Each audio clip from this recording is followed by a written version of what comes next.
Hello, it is June 28th, 2020, and this is Books and Beer. This is the 7th streaming episode because I missed last week. It is also my birthday, and so I pulled out a couple of more special beers that have been sitting in my fridge waiting for a special occasion. So, if you are listening, if you're watching, and you want to shout out or just want to say hi, please go ahead and type it in the chat box. If you are not an actual, if you don't have a Twitch account, I do also have my Discord open for my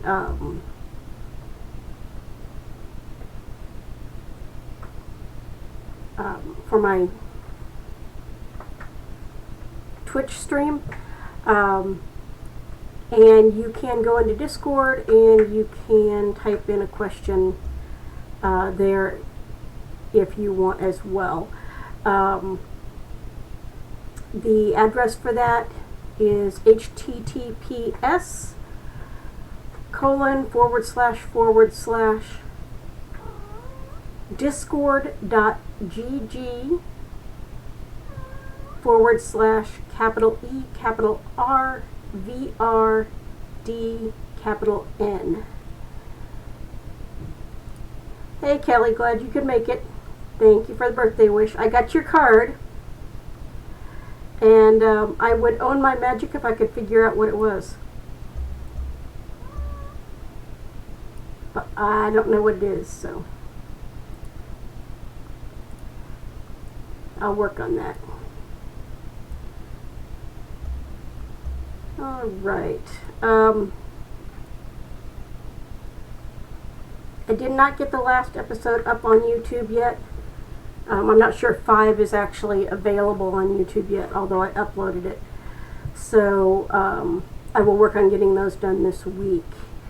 My first beer this is one that I've had before, and it's one of my favorites. It's Boulevard Brewing out of Kansas City, Missouri, and it is their chocolate ale. It is a collaboration with Christopher Elbow, and it's a limited release. It is a basic ale with cacao nibs, chocolate and vanilla extracts, and it is 8.7 alcohol by volume. It's a very, very pretty color. The glass has got a little condensation on it, so it's actually a little bit clearer than it looks. But you can definitely, I already know because I like this one, you can definitely taste the chocolate and the vanilla in it. And you can smell the chocolate too. It's really, really easy to drink. It does not taste like it's 8.7 alcohol by volume. So this was my first week working at home, which was interesting because pretty much everybody on the team had trouble getting everything set up in order to work from home. And we had an acting manager and an acting department manager. So it's been an interesting switch, although it's been very nice not to have to make the commute. My commute is, like 2 minutes from whatever room in the condo I'm in to the office. It takes me longer to log into my computer than it does to actually get in and sit down and start working.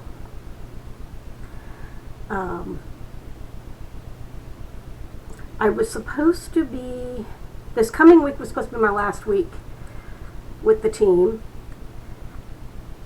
Hey Joel, thank you very much. I appreciate the happy birthday.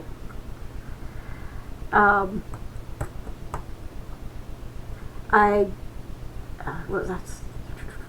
talking about work. Okay, that's what I was talking about.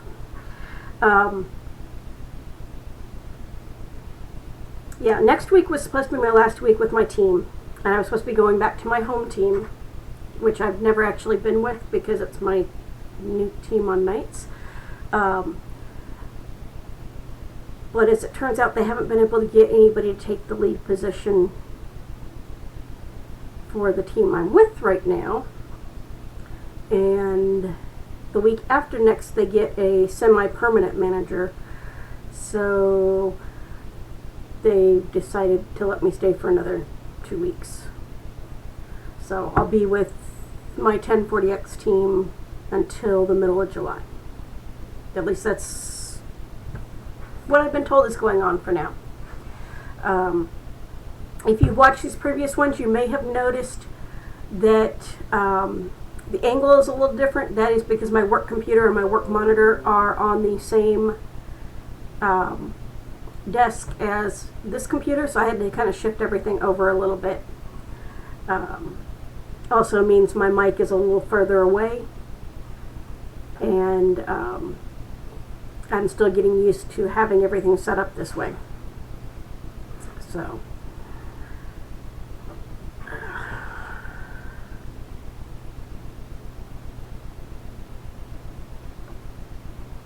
okay, so I did not podcast, or I did not stream last week because I was trying to get everything set up so I had room for the work stuff. So I have 2 weeks worth of stories to catch up on. Audio books, I did finish the Book of the Unnamed Midwife by Meg Ellison, and that's narrated by Angela Daw. I finished it last week on Tuesday or Wednesday on the way into work.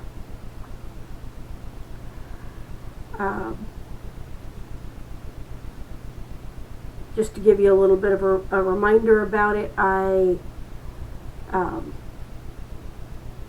had to check the publication date on it, and it was published in 2016 because especially the early part of the book sounded way too current. And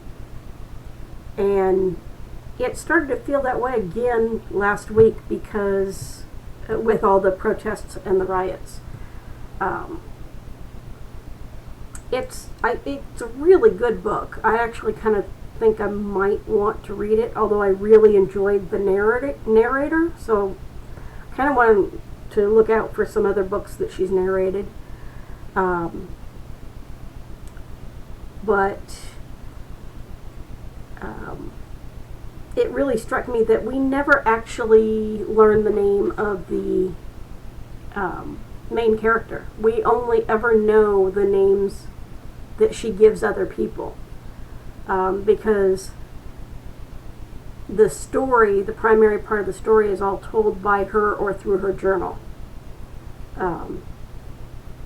And she never writes her own name down and never thinks her own name. It has a kind of bittersweet ending, but there is an edge of hope to it. And although a lot of it's fairly grim, it was definitely a really good story. And I don't think I would have thought it any less grim had I'd been listening to it at a different time. So it's just a part of how the story is.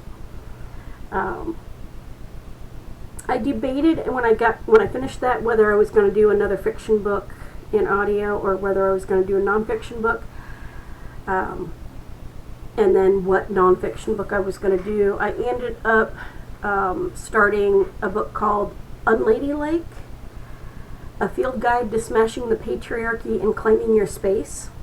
It is based off of a podcast of the same name, and it is written and narrated by the two women who do the podcast, Kristen Conger and Caroline Urban.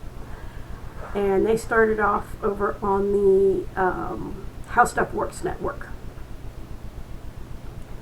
But it is all about dismantling, exposing, explaining the misogyny, racism, gender phobias that we all are exposed to and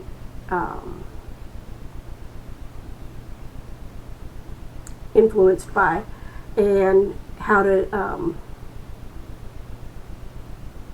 the things that you can do to work to change it. So most of it's stuff that I've heard through the podcast, because I've been listening to the podcast for several years, but it's condensed. So they don't do, like the podcast, they do a lot of interviews, and they don't do that in the book.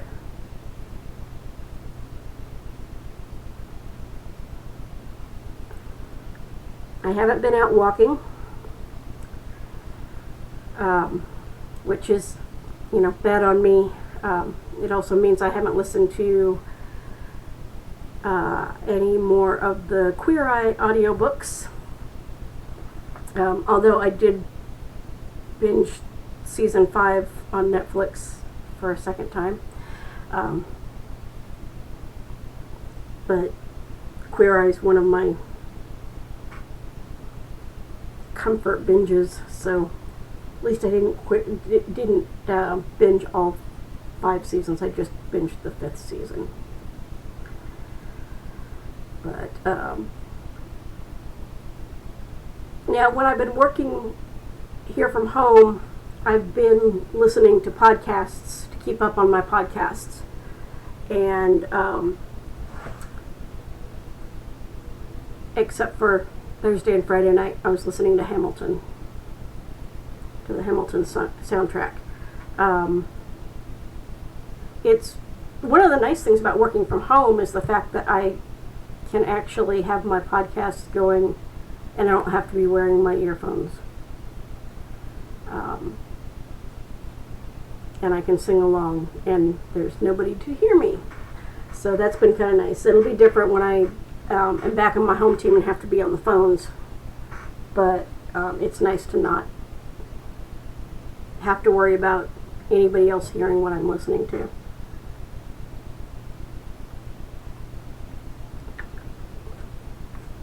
I really do like the Boulevard Chocolate Ale.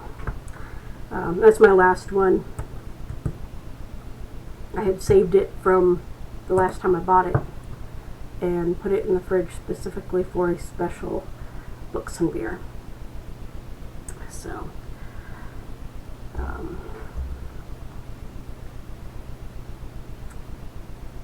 so that's what I've been listening to. And chances are, Hamilton is going to be streaming the actual musical. Yes, Joel, Chocolate Ale. It's by Boulevard Brewing, and it's a limited release. So, the actual Broadway musical of Hamilton is going to be streaming on Disney Plus starting July 3rd at midnight Pacific time, which is 2 a.m. my time. We are off on the 3rd because it's a federal holiday. It's the federal holiday that we get for the 4th of July, since the 4th falls on the weekend. And I get off work at 1 a.m. and I don't usually go to bed until 3 or 4 o'clock in the morning. So I may be one of those people that is streaming it as soon as it's available. Because I've only seen bits and pieces of it that have been in various videos and things like that. I've never seen the whole thing, just listened to the soundtrack a lot. So I'm looking forward to actually being able to see it.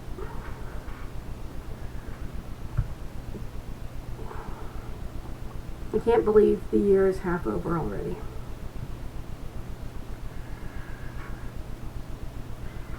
As long as the days sometimes seem,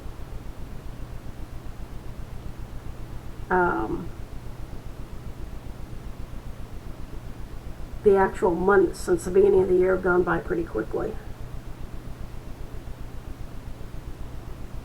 Now, you got an alternate work schedule, Joel? So what, you had a 5-day weekend? 4-day weekend? I have a 3-day weekend this weekend and a 3-day weekend next weekend. Because I took tomorrow off. So that's going to be kind of nice. And then I won't have any more time off until the end of August. End of August? Beginning of September.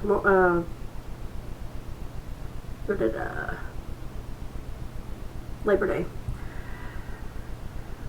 So, but I don't know if I'll take the entire time off Labor Day. I have the Thursday, Friday, and Tuesday of Labor Day off. So I actually have a 6-day weekend. I almost always get it off, but I don't usually take the whole thing. So.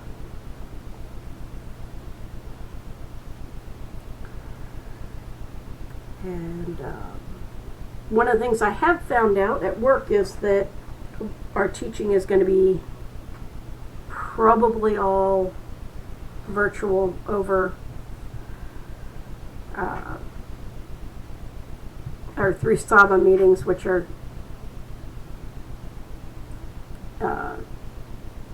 actually pretty good from what I've seen in the lesson that I took on them. And although they're planning on having all of the new hires come in to the building, they won't actually be teaching in a classroom. So that's going to be interesting. I'm not exactly sure how that's going to work out. I'm not even sure how many new hires we're going to get, because we got less than half of the number that we wanted this past year. So that's going to be another interesting thing to see. Let's see, what have I actually been reading, as in words on a page or a screen, rather than listening to?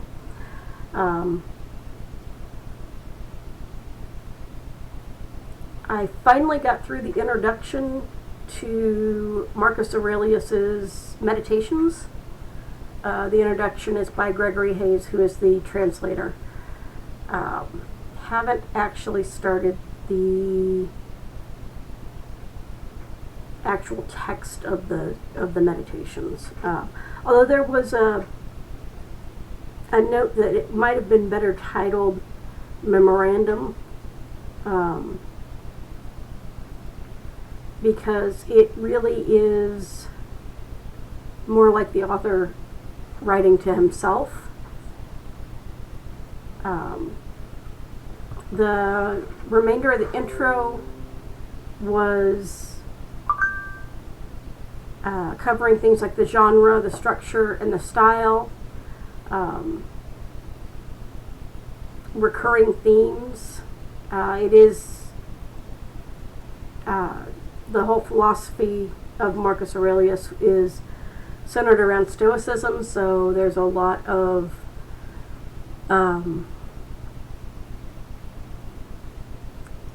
recurring themes in the area of mortality and not fearing death, transience in life and in nature.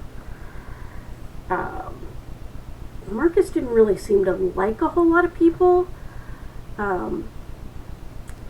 He tended to think of people, at least as a group, as social animals. And he was a Roman emperor and military man, so there's a lot of military themes recurring throughout the meditations. There was a section on the later influences. The meditations were apparently fairly widely circulated by the 4th century AD, but then disappeared for almost 6 centuries. We get a couple of mentions of them in the 10th century, but it's not until after the fall of Constantinople in 1453 that we start seeing more wide references and more numerous references to it. So we have a lot of issues with translations because the original was written by a Roman emperor, but written in ancient Greek, which was not his first language. So, and why he was writing in Greek, I don't know, but he was. So there's places where there were pieces missing. There's places where the translation's been argued. So it's going to be an interesting read, just kind of see what happens with that.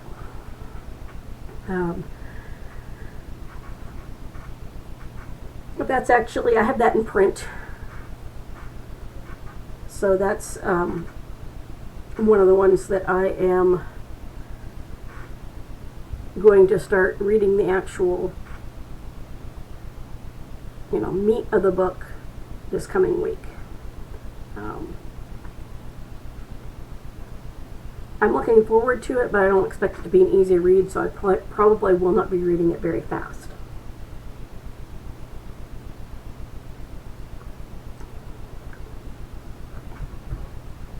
I finally finished the 10 Commandments of Author Branding. That is one of the books that I'm reading for my writing, by Shayla Raquel. Sorry about that. I had my hand over her name. So I had gotten through Chapter 7, or Commandment 7, the last time I streamed. I finished 8, 9, and 10. Commandment 8 is thou shalt not commit salesy marketing tactics. Basically, don't clickbait, don't offer something for free that's not free, not actually free, don't bait and switch, stuff like that. Chapter 9 was thou shalt not bear a boring book launch. She gave a lot of tips and actions to have a successful social media book launch. It wasn't anything that I hadn't already heard, because I have some authors that I like to think of as friends, although they're more than acquaintances, but less than full-on friends, because I don't ever get to actually talk to them. But T. Morris and Pitt Valentine wrote a book called Social Media for Writers, with Writer's Digest, and they've also successfully launched several books online. So I'd heard the majority of what Shayla had to say from them and actually seen them practice it. The last chapter is thou shalt not covet another author's success. The main lesson from that is that envying somebody else's success is not going to help me as an author. I can't write like other authors, and they can't write like me. And that just because I don't seem to be doing as well as I'd like to, or just because one thing in writing that I do fails, that's in most cases is going to lead to a future success. So I have to keep reminding myself of the fact that I write differently than other authors, and authors that I admire doesn't mean that I write worse than they do. And then every so often I'll reread something that I wrote several years ago that seems to me to be much better than the stuff I'm writing now. So still working on that, but for me the important thing is that I am still writing. Well, that I'm, because I haven't been writing lately, but that I'm not giving up writing because somebody else, because I think somebody else is a much better writer than I am. I would love to be able to write like Neil Gaiman or Victoria Schwab, or even just write stuff that's as entertaining as Mercedes Lackey, or as groundbreaking as Jacqueline Carey or Anne McCaffrey. But I also don't expect me to be able to write as well as any of them do. They're all kind of on the legendary level when it comes to authors. So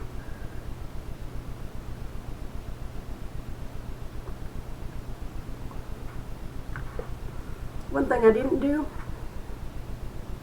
this is the bottle for the Boulevard chocolate ale.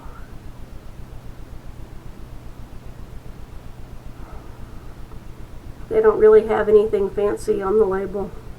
I mean, as far as sayings or anything like that, like some of my beers do. But I was introduced to Boulevard when I lived in Nebraska, and I was introduced to their wheat beer. And it was one of my favorites in the lighter beers for a very long time. It still is if I want a wheat beer. But they've done some really interesting collaborations and limited releases since then. And when I first moved to Texas, I couldn't get it down here.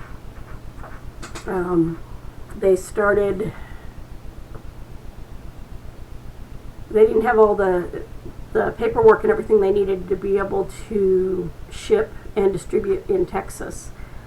And I think I had been in Texas for 5 years before they were able to start distributing here. So I know Austin Homebrewing Supply has a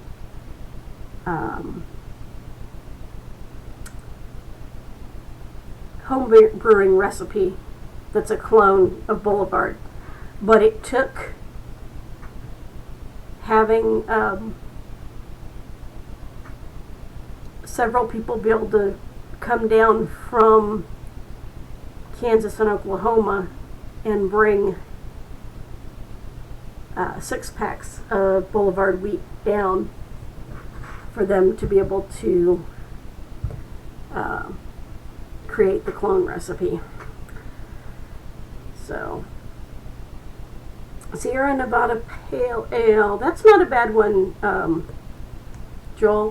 That's one of the first craft beers that I ever had, was Sierra Nevada. That was all the way back when my senior year in college, I think, when I was coming back from advanced camp in ROTC. Where's a good place to get yours? To get my Boulevard or just my beer in general?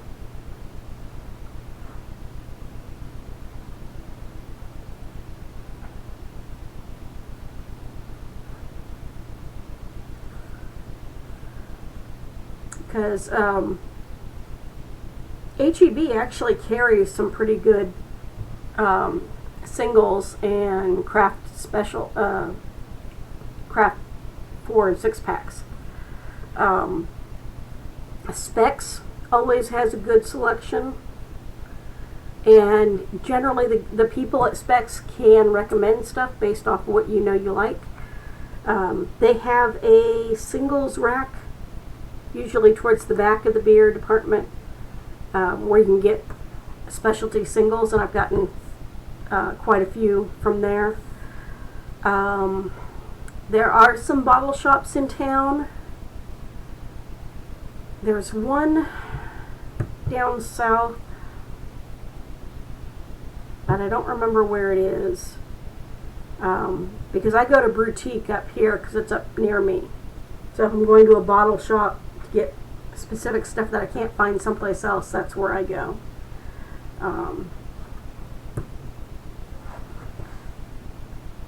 But I haven't been up there in a while because I can get common drinking stuff. I saw your post on Zilker Milk Stout, and the Milk Stout is a good one. The Zilker Milk Stout, the Coffee Stout, is good. I have, right now in my fridge for regular drinking, I have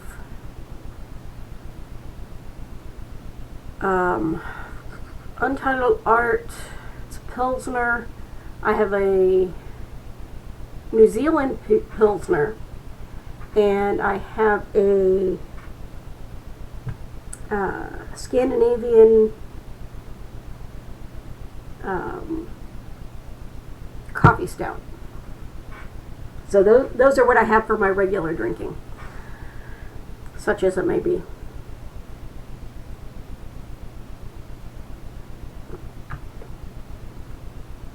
So, I'm glad you're starting to expand your beer taste. That's one of the reasons I do this, is to encourage people to try a whole bunch of different beers. Which reminds me, I'm going to have to check a few beers in. I always forget to do it after I do the podcast. I need to check the beer in. Because I have a couple of people who watch my Untapped profile to see what I'm drinking. And for anyone who might be watching this at a later date, my Untapped profile is Shadow's Edge. Big surprise. Tried to pretty much Shadow's Edge everything.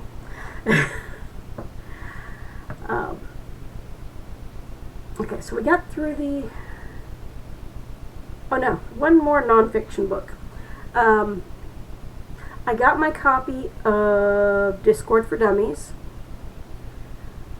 That is, I actually bought it directly from T and Pip's online store, and it's autographed. So, that's kind of cool. I haven't gotten very far in it, although there has been some stuff in there that I didn't figure out on my own, so that's kind of cool. I'm hoping to get T to come online and do a Books and Beer with me, because he is an author and he is a beer snob like me. He's the first person that I ever brewed a beer for. I brewed a vanilla porter for him, and the second beer that I brewed was also for another author, and that was a Hefeweizen. And I got to give those to them at the same event, which was DragonCon in 2007. But T lives not too far away from the one of the Dogfish Head pubs. And so he gets to go try new beers an awful lot. I am hoping that within the next year I will get to go to the DC area for a week or so. He lives in Virginia. I'm hoping he will still be living in Virginia, because his wife is actually from New Zealand, and they've been talking about moving back to New Zealand. But if they do move back to New Zealand, I had to cancel my New Zealand trip this year, so I can go visit them.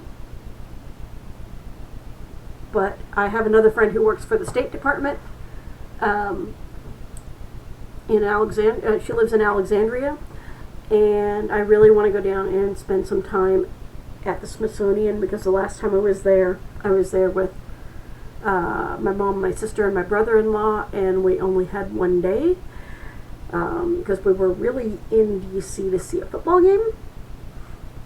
So I'd like to go and spend at least a couple of days at the National Archives and the Smithsonian. And the Washington Monument was closed while we were there too. So I would like to go back. And World Fantasy Convention is in DC next year. That was my excuse for going to New Zealand this year.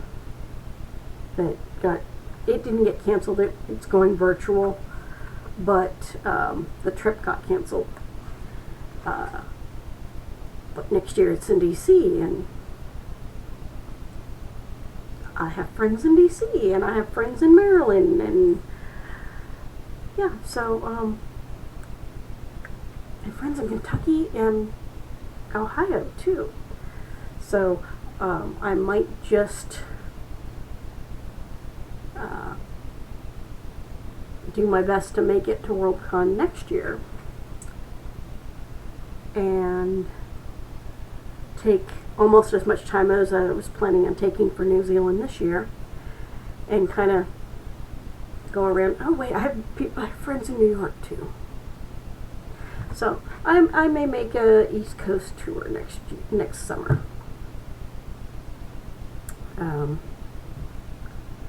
And see a bunch of people I haven't been able to see in way too long.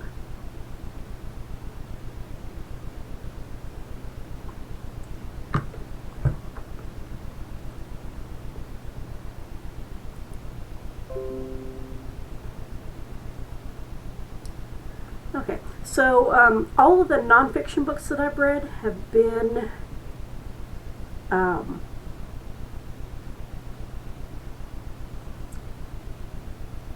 print. Fiction-wise, I've read part of a print book and part of an ebook. The print book is this one. It is A Gathering of Shadows by V.E. Schwab, or Victoria Schwab. I had a chance to meet her a couple of years ago at the Sirens Conference, and she signed my copy of the first book, which is A Darker Shade of Magic. This is the Shades of Magic series, and she told me at that time, she asked if I'd read the second book, and I told her I hadn't read it yet, and she said, don't read it till you have the third book. So I waited till I got both of them, and I'm on the second book now. The last time I streamed, I had read the first 3 chapters, I think, which were from the point of view of a character named Lila Bard. She is a thief, a wannabe pirate. She's a very unreliable narrator, because she basically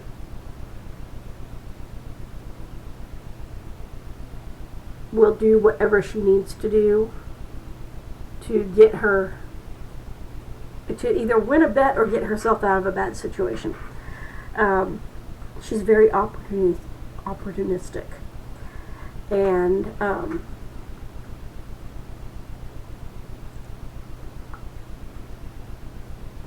I think I read about 80 pages. I finished the last chapter from her point of view, and I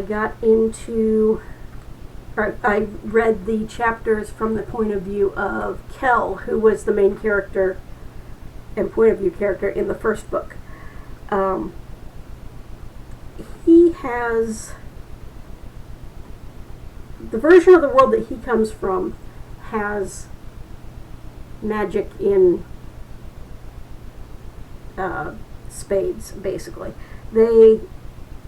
everybody pretty much has magic. Very few people have no magic at all. But Kel has a kind of magic that's different than everybody else's. Everybody else's is kind of an elemental magic. He actually has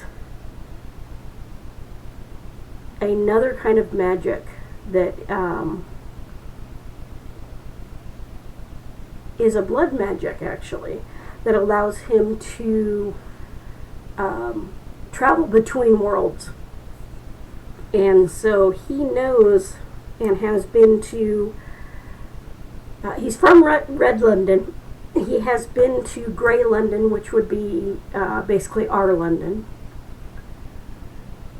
And he has been to White London, which is a London that has been drained of all magic.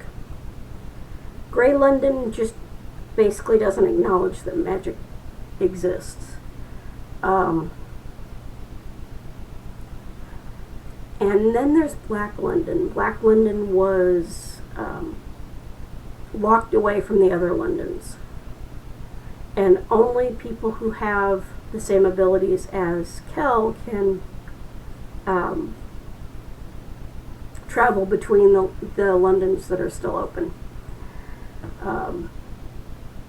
People like Kel are few and far between. And as far as he knows, at this point, he may be the last of his kind. I haven't gotten far enough in the books to be positive about it, but I'm pretty sure that Lila is like he is and just doesn't know it yet.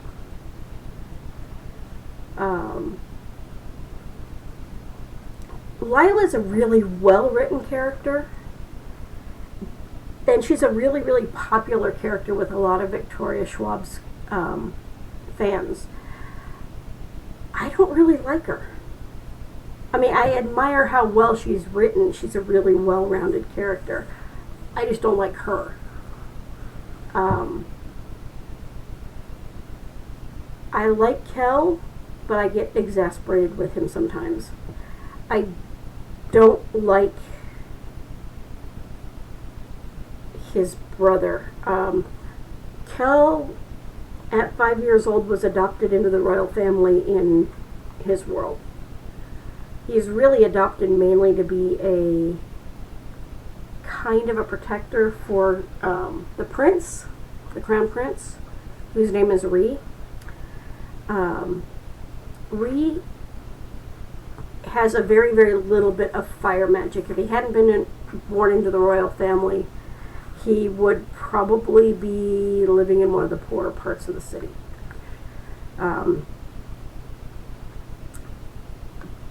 But he's gorgeous.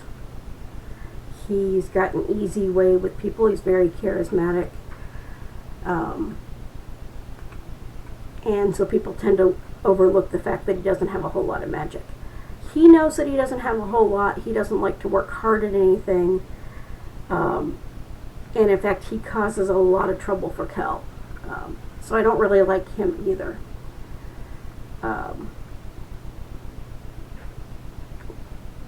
But even though I don't like these characters, Victoria Schwab's written them very, very well. They are intriguing. They are, even though I don't like them, I still want to know what's happening with them. So I don't,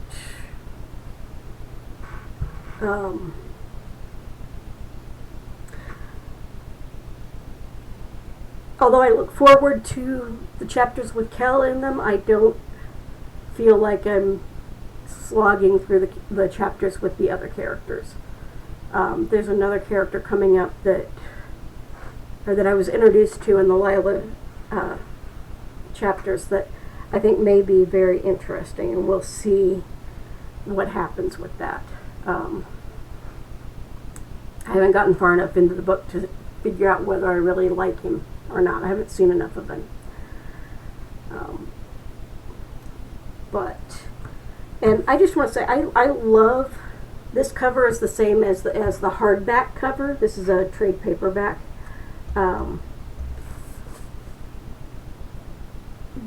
There's a special edition, special collection version, and I don't have those.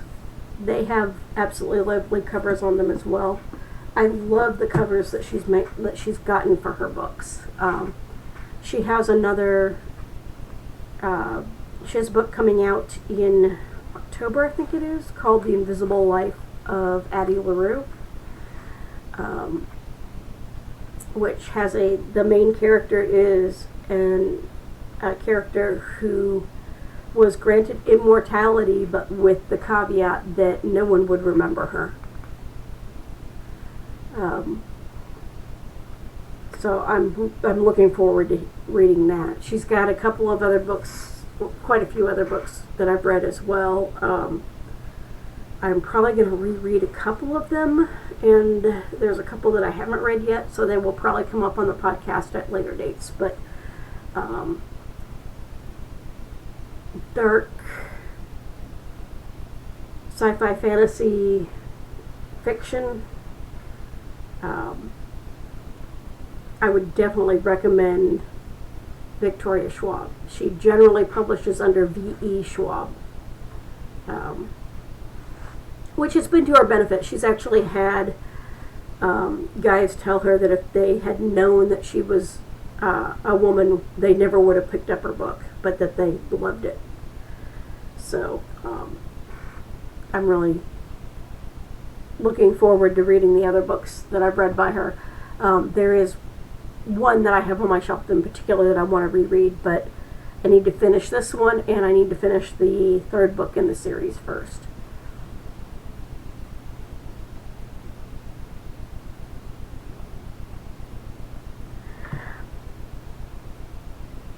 Okay, that was the end of the chocolate ale.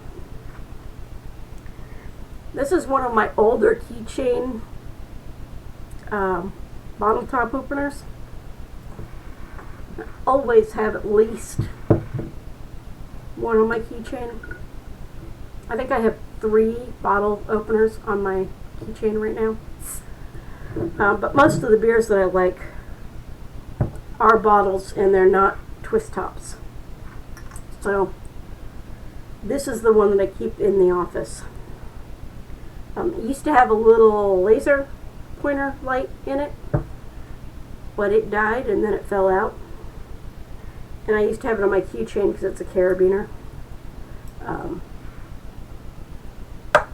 But like I said, I've got 3 of them on my keychain now, so that one stays in the office.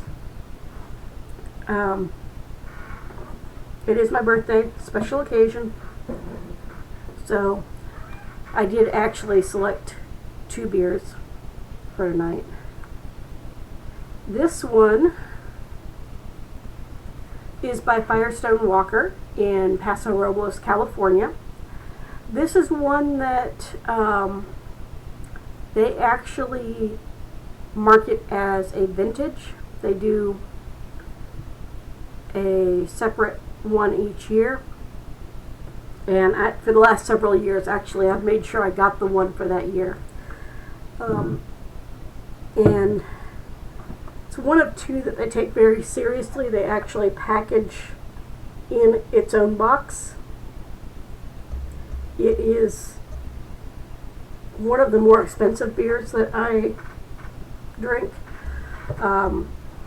This is the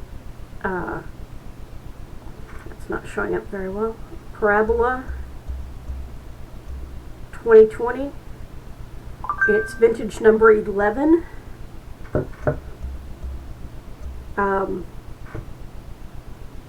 I've had the 17, 18, and 19, and this is the 20.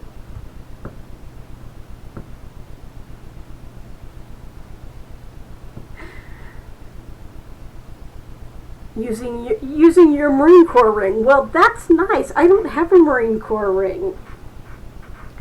And I'm enough of a klutz that if I had a ring I could open a bottle with, I would probably hurt myself on it. It's much safer for me to just keep bottle openers around.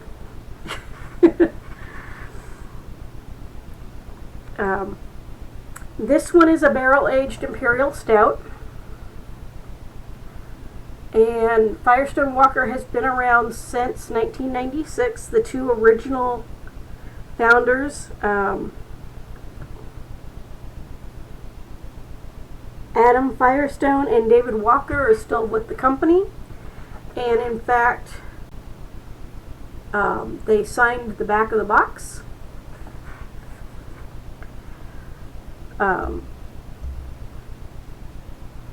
Just have someone around to do it for me. That's part of the problem, Joe. I never have anybody around to do it for me. So this is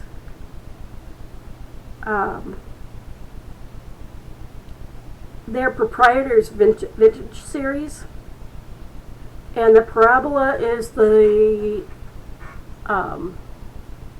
they say infamous, but it's the most famous of the series. I have their Velvet Merkin for 2019 as well, which is being held for another special occasion. I may pull it out in 3 episodes for episode 10. I have 2 Dogfish Head beers that are waiting for when I can get tea on. But this one,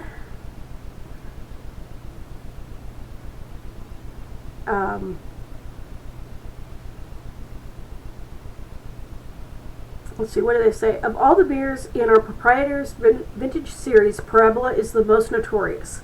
It is always a beast of a beer with intense flavors of black cherry, dark chocolate, and roast coffee. Yet each annual release also bears its own subtle imprint. But this 2020 vintage of Parabola is distinguished by secondary notes of tobacco, vanilla, caramel, and plum, all imparted by extended aging in premier bourbon barrels. So, yeah, the Parabola is an imperial stout. The vintage series, and they do Parabola that's not the vintage series. I'm going to do something I shouldn't do. I should rinse this glass out before I pour this beer in it, but I'm not going to. They do recommend that this be drunk at about 55 to 65 degrees.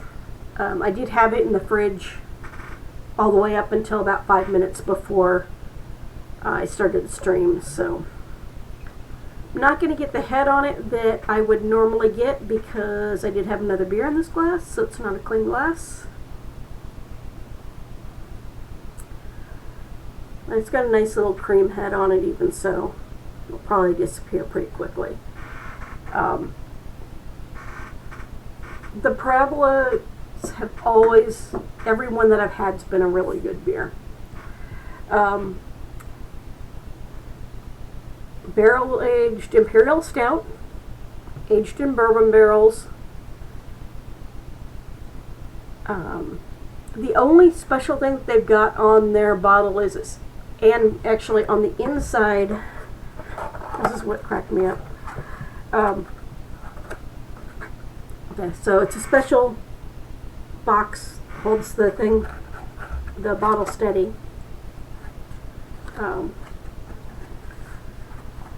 But,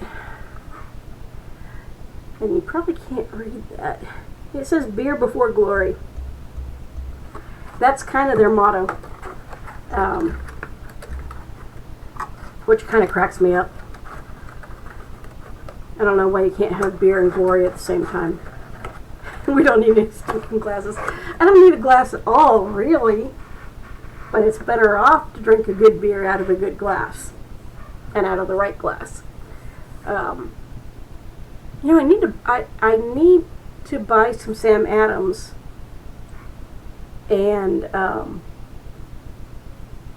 have that on the podcast as well. I actually have an official Sam Adams tasting glass, which they designed specifically for their beers. But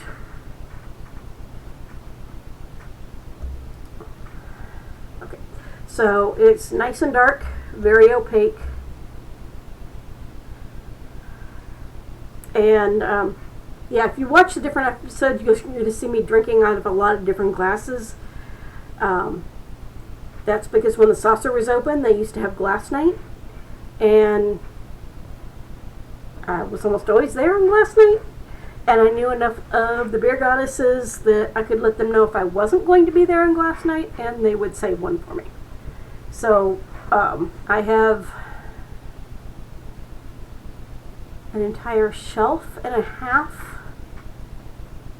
of branded beer glasses.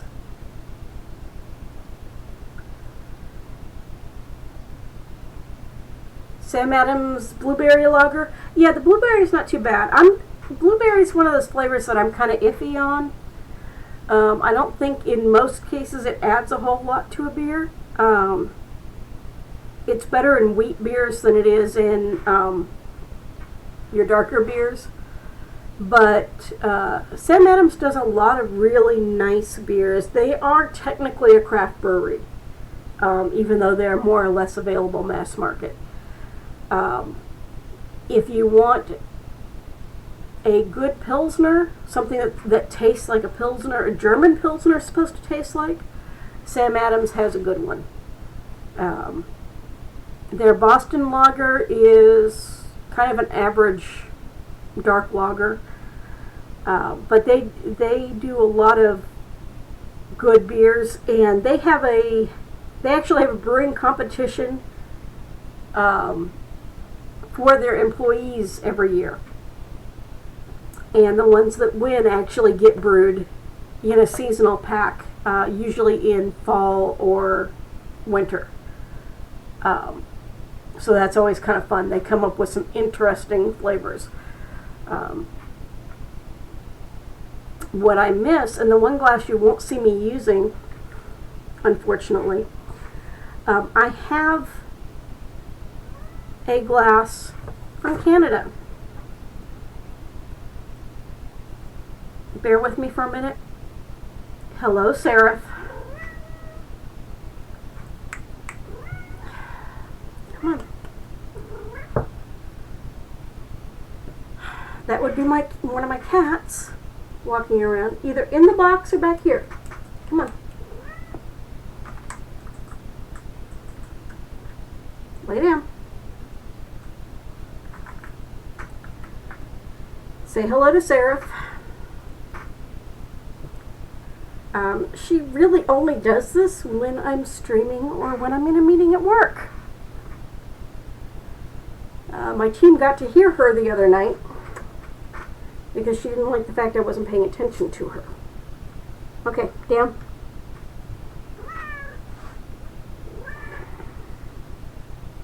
What, Sarah? Come on. You could just sit on my shoulders. It would be easier. Come on. And I'm contorting myself here because she's being a little brat. Come on. There you go. Sit still. Hopefully she will actually settle. If not, hopefully she'll go up on the bookshelves.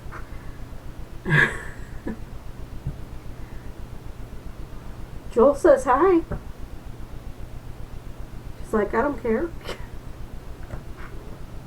I've seen pictures of you and your dog, Joel.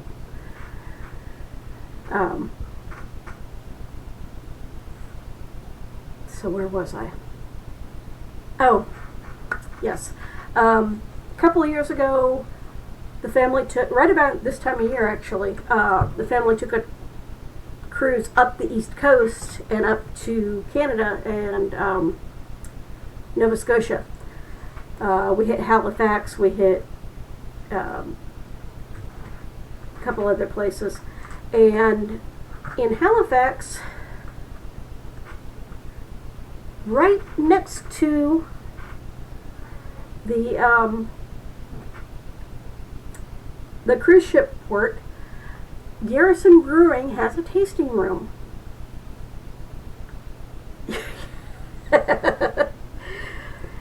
Oh, she ignores everybody, Joel. She only pays attention to me when she wants attention because I'm paying attention to somebody else.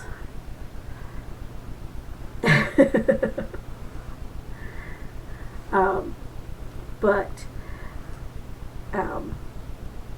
Garrison Brewing has a tasting room right off of the cruise ship port, and they actually brew there. They have 3 huge brewing vats, and they do tasting flights, everything from 5 all the way up to 25. The 25 is literally a barrel lid with 25 tasting glasses on it. I only did a 10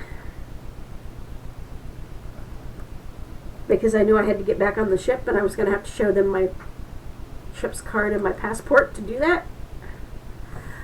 But they also have a shop just outside of the tasting room.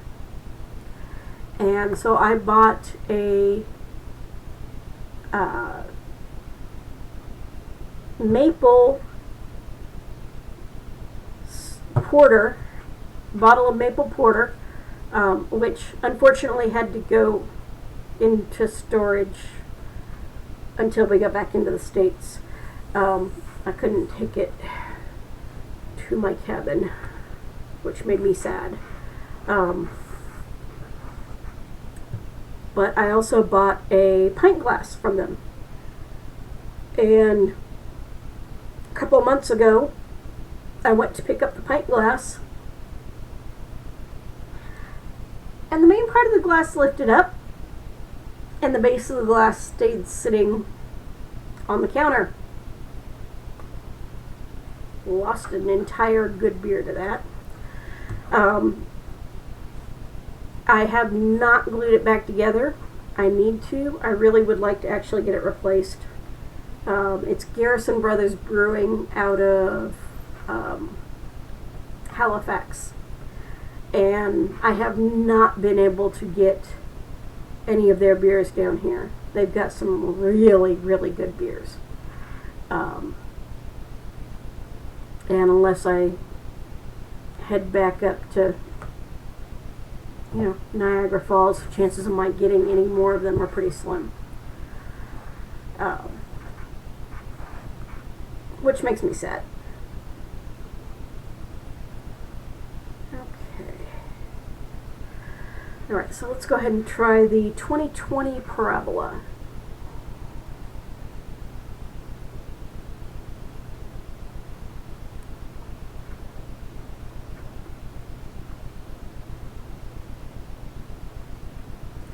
Okay, the thing about their vintage series parabolas is that the aroma really hits you. It's really a boozy bourbon aroma.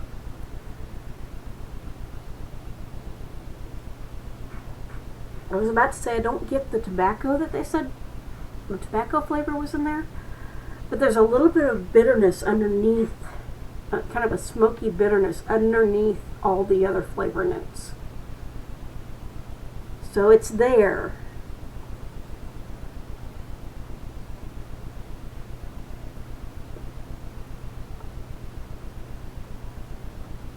Yeah, I really like that. It doesn't taste boozy. It doesn't have that real boozy burn that some of the high alcohol by volume beers have. But in fact, it's pretty malty. It's not.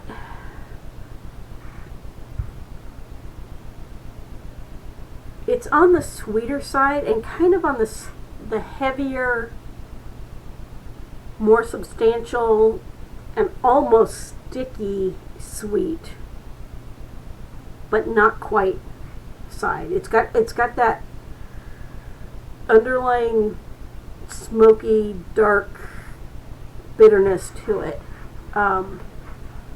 I really like it. If it weren't so expensive, I would have a lot more of it, but they do only sell it by the single bottle. And if I remember correctly, it was somewhere between $15 and $20 for the bottle. which is why I saved it for a special occasion.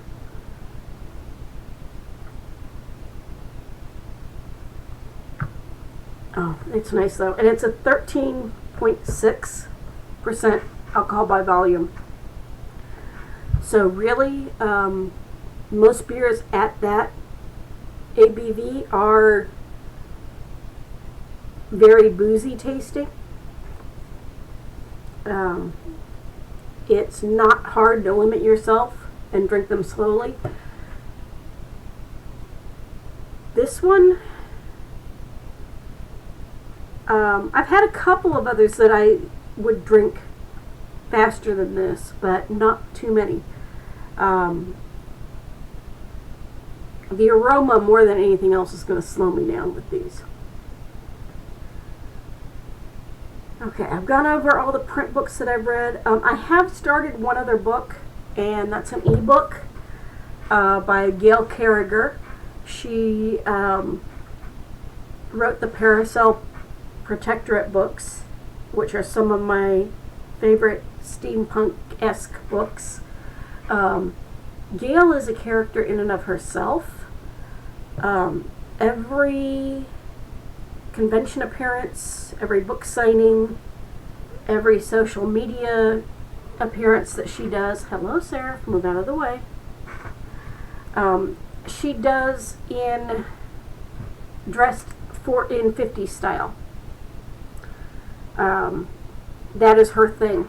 She has done a couple in steampunk-esque costume, but her social media and her branding is 40s and 50s style dresses and purses and shoes and everything else. She is adorable.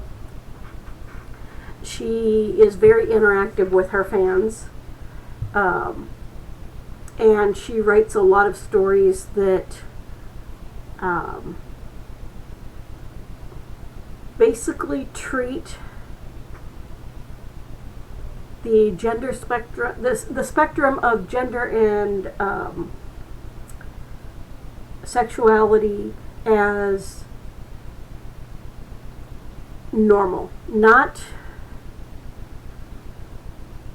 necessarily common, but not something to be taken as odd or out of place. I read the Parasol Protectorate quite a while ago. In fact, I have the first 3 books autographed by her, and I won them at T.M. Pip's book launch for the 4th or 5th of their Ministry of Peculiar Occurrences series. And I've been following her for a while. I started her Finishing School series, which takes place actually prior to all the books in the Parasol Protectorate. This is Victorian and pre-Victorian England, where vampires and werewolves and ghosts exist. They are a thing, and they have built themselves into Victorian society. In fact, Queen Victoria has an advisor from the werewolves and the vampires. The book I started is called Etiquette and Espionage, and it is part of the Finishing School series. Finishing School is Miss Geraldine's Finishing School, and finishing has a very definite difference from what we would traditionally think of as a finishing school. These girls are not there to become ladies. Most of them already are. Quite literally, most of them are there to learn to finish someone off.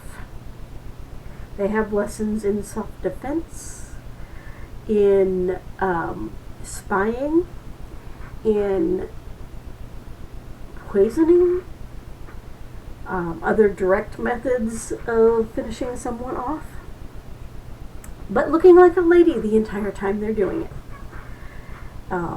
The main character in the books is Sophronia. She is more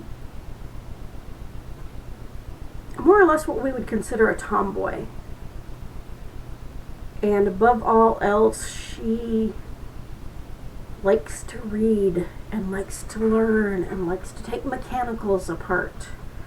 And her mother just frankly doesn't know what to do with her and sends her off to Miss Geraldine's, not knowing what Miss Geraldine's actually is. She gets sent off with a young lady named Dimity. Dimity is the daughter of a criminal family, family of criminal masterminds. Her younger brother is going to the boys' version of Miss Geraldine's to learn how to be a scientist, and she's being sent off to learn how to take people out, basically, except for that she faints at the sight of blood. So that's quite interesting. She's from a supposedly progressive family, but she's still somewhat shocked to find out that one of their teachers is a vampire and another one is a werewolf. The werewolf, Captain Neil, is kind of funny. He's apparently gorgeous, and all the girls have a crush on him. But he usually shows up in a greatcoat and a top hat, and the top hat is tied around his chin to keep it on. The reason he's wearing a top coat is because he has nothing on underneath it, because when he changes he has to be unclothed. But he has the top hat tied on so that when he changes, you have a very large wolf wearing a top hat. He's their self-defense teacher.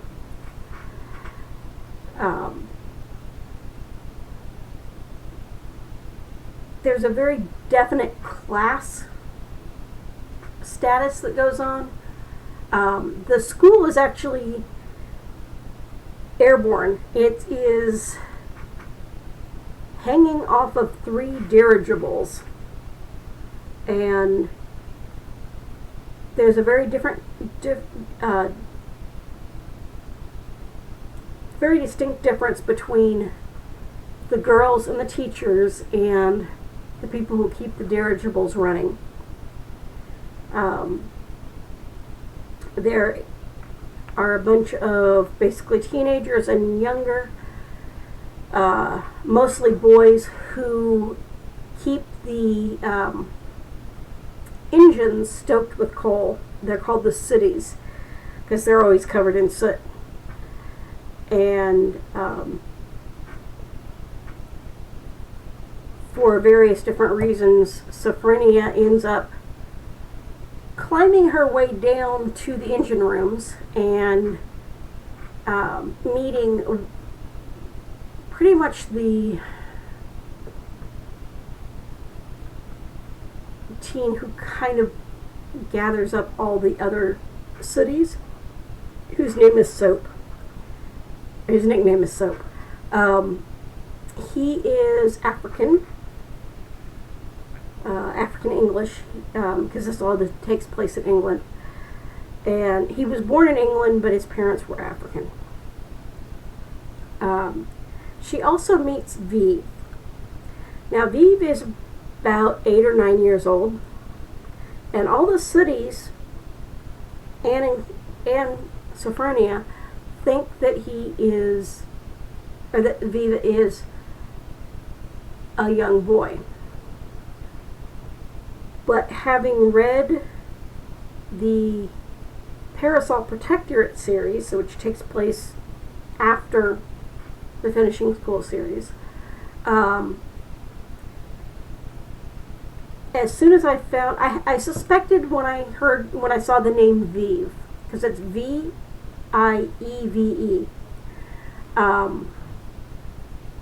But Vive is the child of one of the professors, one of the instructors.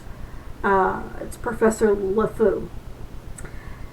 And in the Parasol Protectorate books, there is a young woman whose name is Genevieve LeFou,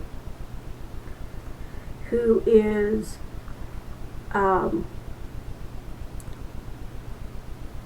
not straight and prefers to dress as a gentleman.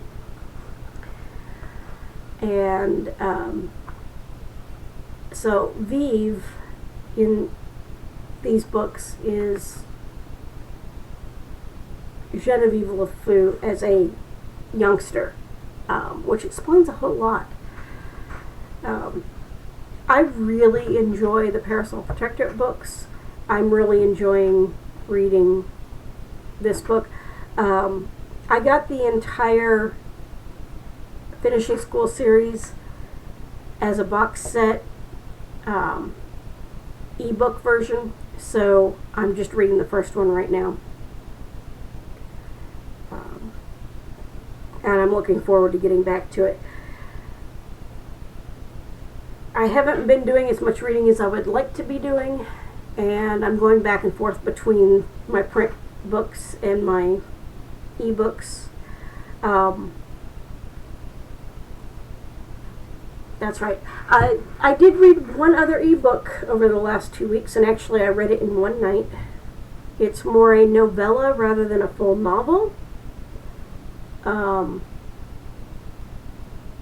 Well, technically I guess it is a novel because it's over 50,000 words, but it's a short novel.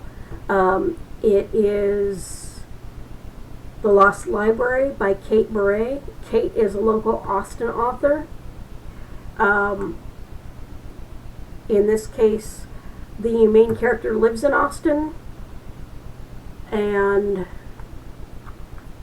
doesn't know that she has a certain kind of magic until a certain book shows up in her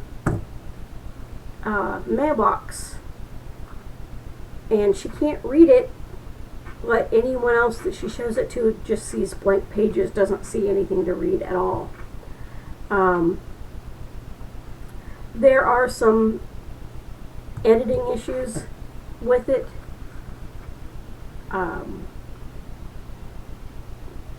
But it wasn't something that I really noticed till I actually finished the book, and then I went, hey, wait.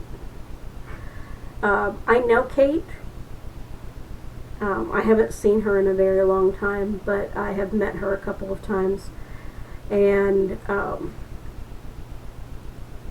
she has another series where the main character is a vegan vampire.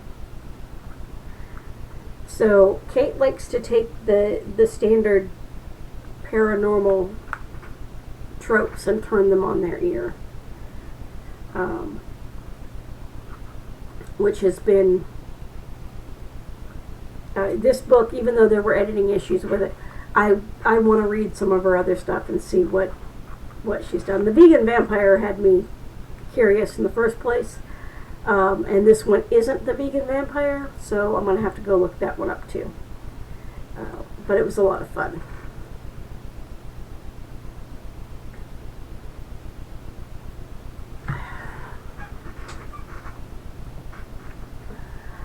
Okay. So yeah, I read that entire book in one night. I'd say it's probably between 50 and 60,000 words.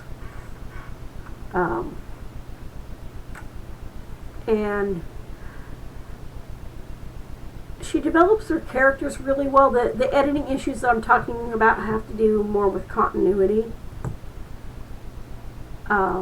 And for the most part, I didn't really notice them until I got to the very end. But there's a Texas pack of werewolves, which basically covers most of Texas. It's like the biggest pack of werewolves in the country. And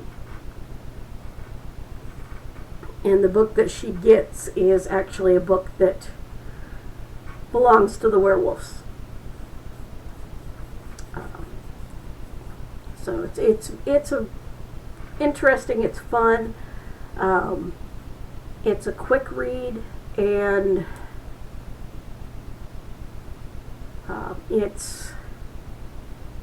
the characters are drawn out enough that I kept wanting to know what happened. I didn't want to stop reading it. Okay, I think the only other thing I have in terms of books and words and writing is my works in progress. I haven't written any new story words in the last 2 weeks. Not that that's new since this whole pandemic thing.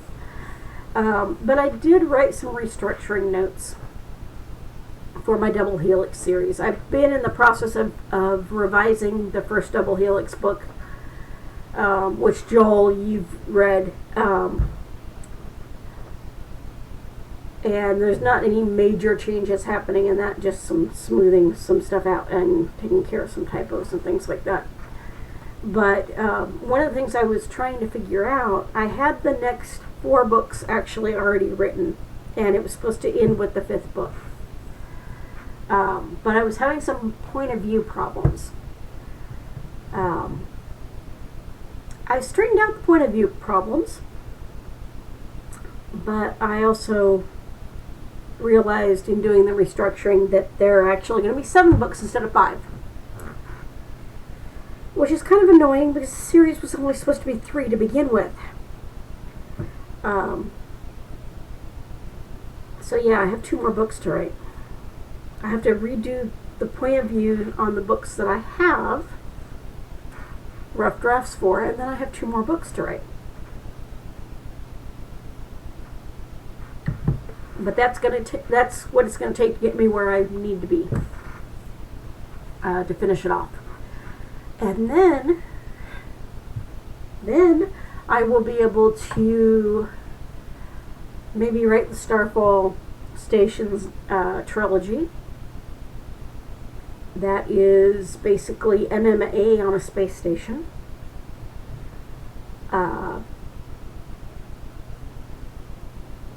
With some hardcore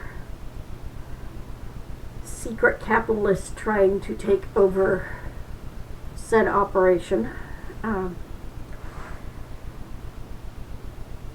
And maybe finally get started on writing my paranormal investigation agency that's run by a Gorgon, whose first case is investigating the deaths of a vampire chef and a Minotaur barbecue pitmaster. And then there's the steampunk story, and then there's the paranormal romance, and then there's the portal story where a late 20s female bartender ends up in a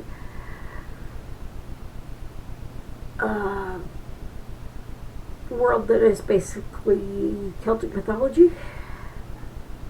And then there's the Family of Gods, where the god of death and the god of war are brothers and they don't like each other.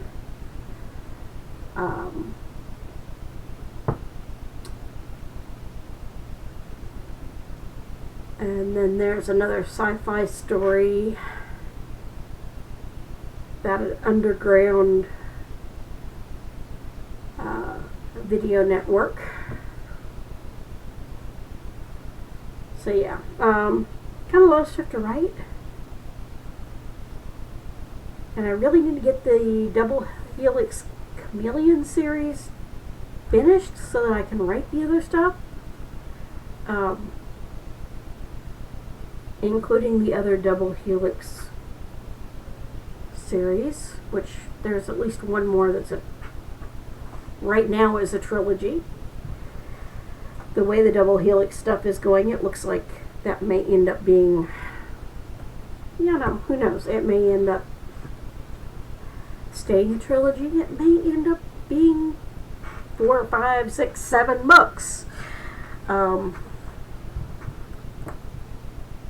I love my Double Helix universe, clearly, but I really want to write some of the other stuff too.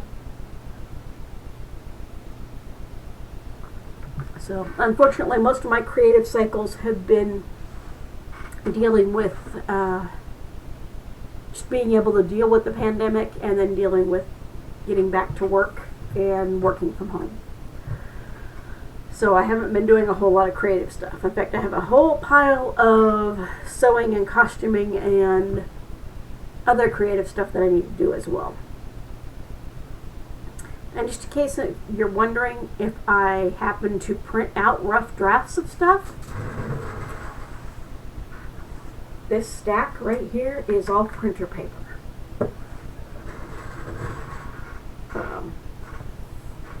And I have a whole set of printer ink as well.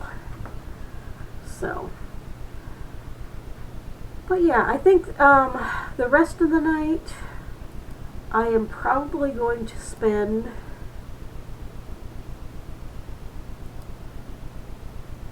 streaming something on TV. I don't know what it's going to be. I've been watching a lot of historical stuff and a lot of British stuff.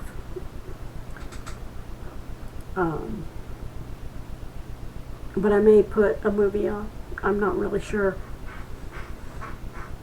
I don't have to be up at any particular time tomorrow. Well, that's not true.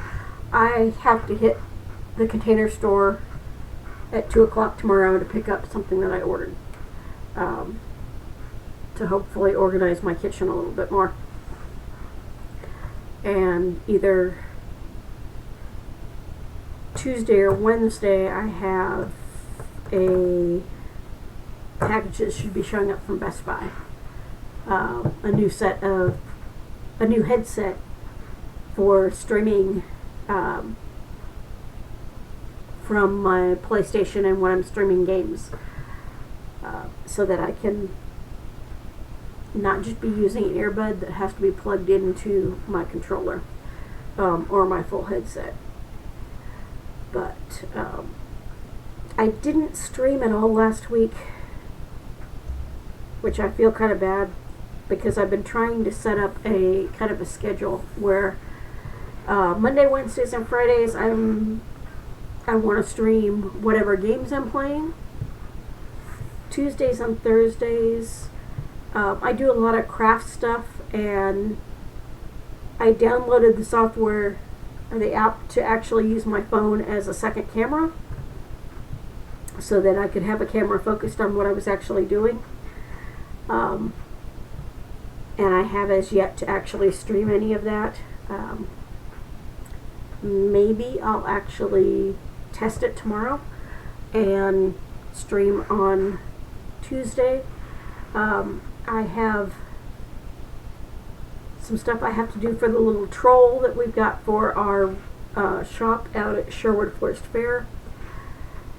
And I have some calligraphy and illumination and other special projects that I need to work on, that I could do here at my desk where I can have the second camera and stream them. On Friday, I did not even stream my Final Fantasy Friday, which I love the Final Fantasy games. I started out with I actually started out with Final Fantasy VII on the original PlayStation, and on Fridays I've been streaming Final Fantasy VII Remake, which is only really the first third of the game because they're doing 2 more games to cover the rest of it. And I didn't even stream that on Friday. I don't know, I may play that tomorrow. Mondays is usually my manic mixed up Monday. It's basically whatever I feel like playing on Monday.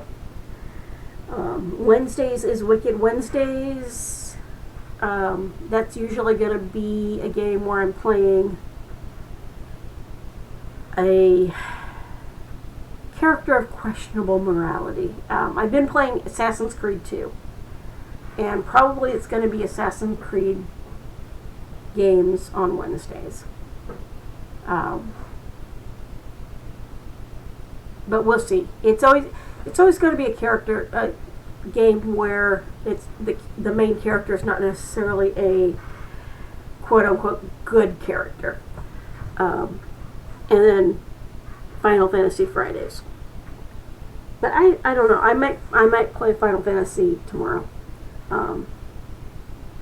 It'll depend on whether I want to be on the computer or whether I want to play on the PlayStation in the living room because they're not hooked up right now.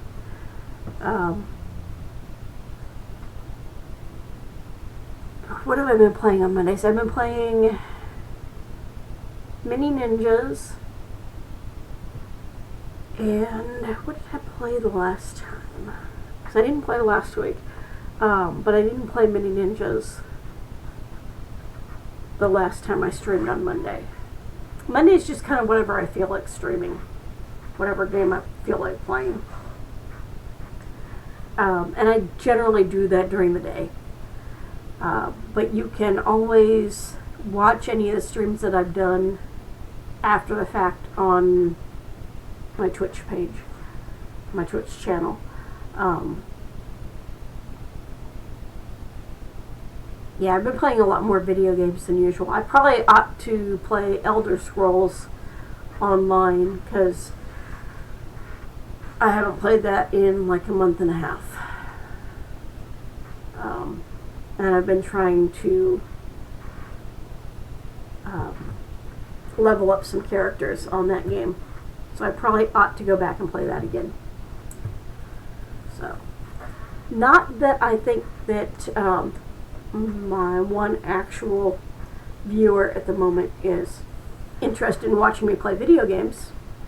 Because I think Joel is much more interested in hearing me talk about beer.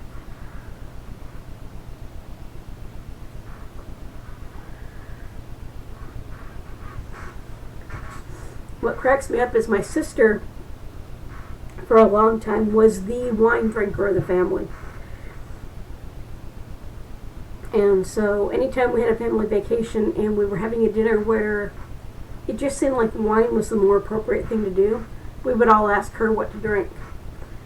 And now when we go on family vacations, she asks me what beer she should be trying. You like the book talk. If I remember correctly, you like to read. I'm just not sure what particular types of books you like to read. I kind of read all over the place, as you've probably noticed from the books that I talk about. And I also write fanfic. In fact, I think the first stories that I actually wrote were fanfic. Fanfic being the stories that you write that you can never ever publish because they're actually written in somebody else's world.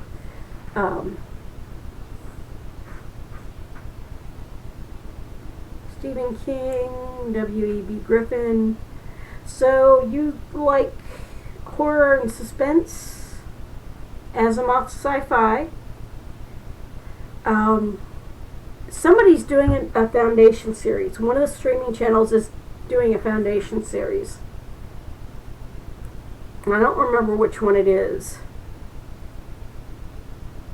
but they've already casted it and started shooting, because I saw some images from it.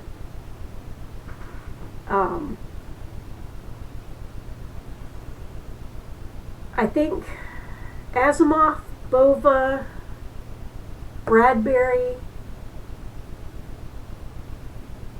were the first sci-fi that I ever read, and that was back in junior high and high school.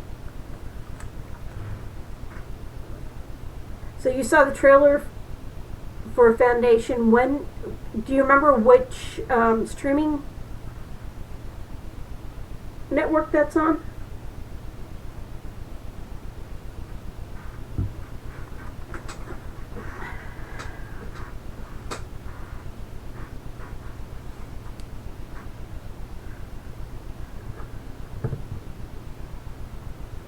Because I haven't seen the trailer, but I've seen some still images from it.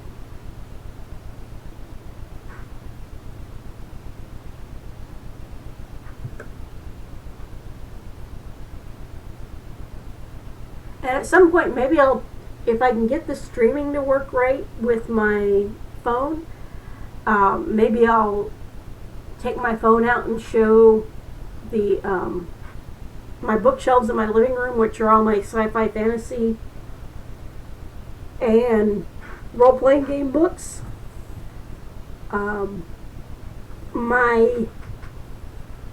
Most of my historical books are actually up here. These books right here are all my technical books on writing. And then from here down, it's all actually my writing stuff.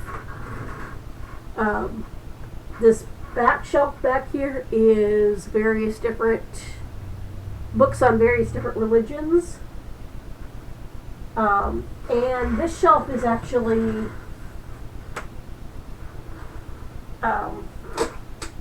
these are all classics, except for this one. This is there's a story behind this book. This is a 1937 print of the collected works of Shakespeare, and I know you can't read that because it's an old book. This was on my stepdad's bookshelves, and when I was in high school, I made a bet with him about a quote in Macbeth. And as it turned out, and the bet was for this book, and I won. So I now have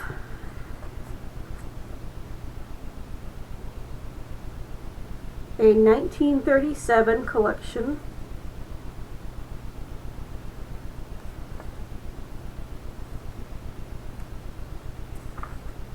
of Shakespeare.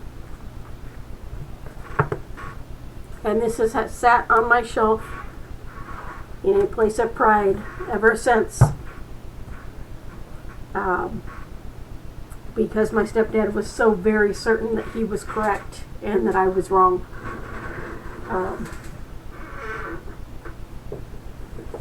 But I have A Tale of Two Cities, The Red Badge of Courage, 20,000 Leagues Under the Sea, The Way of All Flesh, the Book of Sherlock Holmes, Jane Eyre, 2 Years Before the Mask, Crime and Punishment, and the last one is the selected plays of Shakespeare. So he had given me the collection of classics, but I wanted the collected works of Shakespeare, not just the selected works of Shakespeare. And like I said, I won that in a bet with him. The other books are more historical fiction. I also have The Count of Monte Cristo there. The other more classical and historical fiction type books that I have are on a shelf that you can't see. They're the shelf above this one right here. This one has some historical stuff. It also has some more self-help type books. It's got the 7 Habits of Highly Effective People and stuff like that on it. So my technical and historical books tend to stay in here. My fantasy, sci-fi, role-playing, and other fictional books tend to stay out in the living room. I think I have 11 bookcases, although some of them are half size rather than full size. I'm trying to figure out whether or not I can mount a TV over my fireplace. I don't think I can mount a TV much bigger than the one I already have, which is a 42-inch above the fireplace. There's just not enough room there. But if I can move the TV to above the fireplace, then the half-shelf bookcases that I have that the TV is sitting on can be replaced by full-size bookcases. Which means a lot of the books in here could actually go out there, or a lot of the books that are sitting stacked up in various places in my house can actually be shelved. I have 7 habits. I also have the 8th habit. Stephen Covey is actually pretty good with a lot of that stuff. I also have some financial books. I have books on starting a business. And then the other books on that shelf are Celtic mythology, courtesans,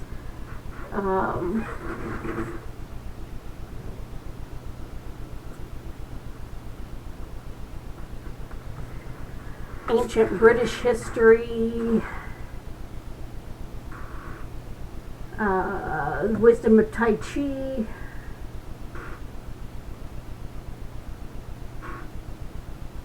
so yeah, I've got a wide selection of stuff. I have down here, I have a bunch of dummies books.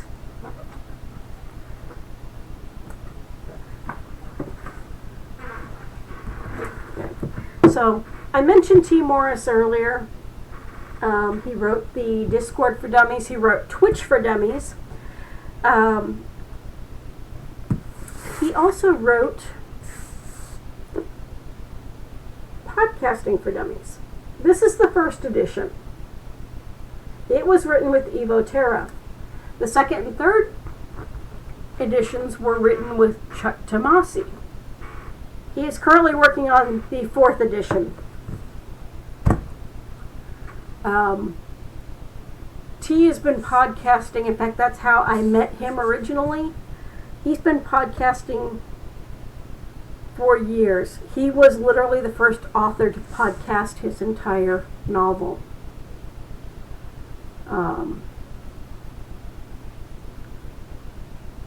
Back in 2005, 2008, there were a lot of authors who were starting to podcast novels. He, Scott Sigler, and I want to say it was J.C. Hutchins, but I don't think it was J.C.,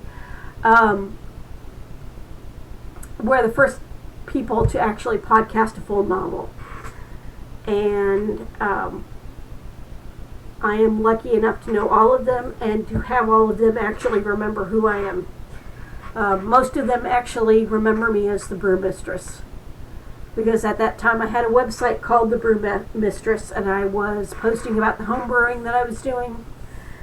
And I brewed beer specifically for T and for another podcaster who was involved in this book on podcasting called Tricks of the Podcasting Masters, Mur Lafferty.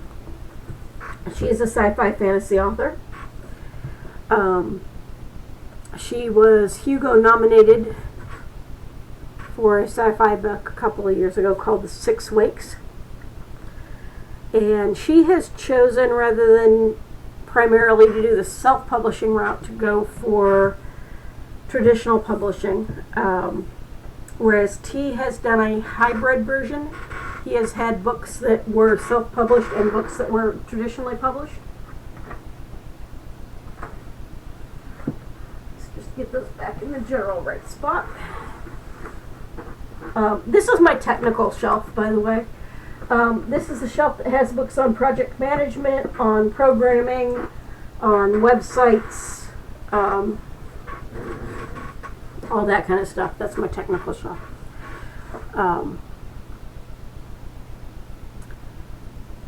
But yeah, I have not read Six Wakes. I have read other of Mer's books. And I really like her writing. She has a podcast called I Should Be Writing, which used to be a podcast by a wannabe author for other wannabe authors, and now she can't say that anymore because she was Hugo nominated, Nebula nominated for Six Wakes. She also has a Business of Writing podcast that she does with another writer called Ditch Diggers, because being a professional author is a lot like digging ditches. You just got to do the work, and you got to do it every day.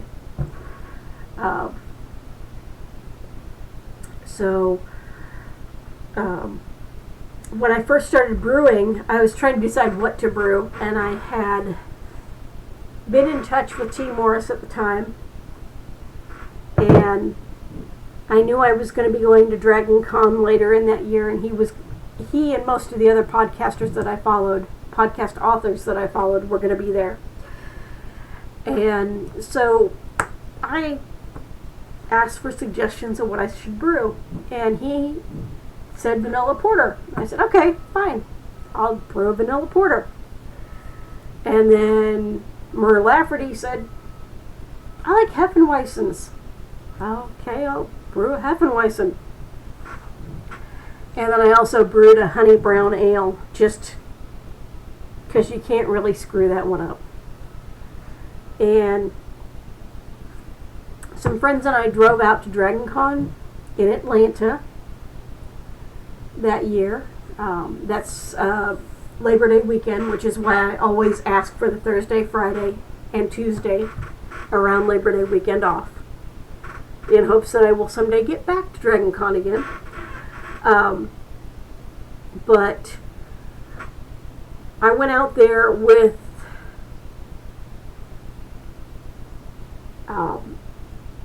half a dozen vanilla porters, half a dozen Hefeweizens, and half a dozen of the honey brown ales. And Scott Sigler, who is a New York Times best-selling horror author, was hosting a podcasters party. Give you an idea of Scott. He called it the Podcasters Pimp Party.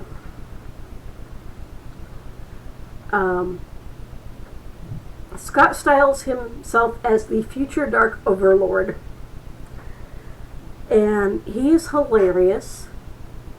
He writes horror that is as much suspense as horror. So, it's along the lines of what I would consider the better of Stephen King stuff.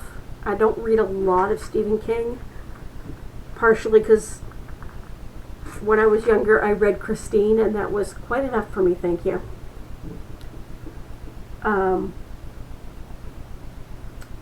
But he was hosting basically a party for all the podcasters, and T was going to be the DJ for the party.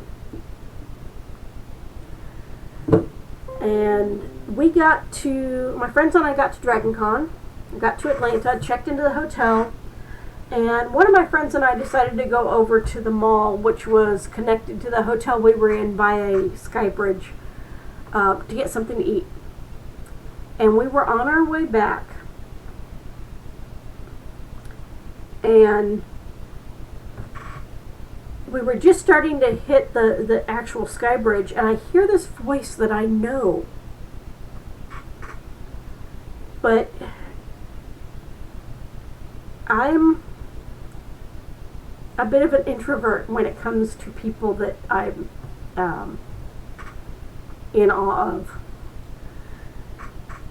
At the same time, I was like, I gotta do something here. I can't just pretend I'm not hearing what I'm hearing. And so I raised my voice a little bit and was talking to the person next to me. I was like, I know that voice. And as I said that, T. Morris and Pip Valentine came around the corner. Now, Pip is from New Zealand, and at the time she still lived in New Zealand. She was in the States just for DragonCon. But the voice that I knew was T. And he came around the corner and he looked at me. And he had kind of looked at me with a question in his face. And I said, I think I have a beer for you in my hotel room. And he made the connection right away. And the next thing I knew, I was in a bear hug, which I had not expected.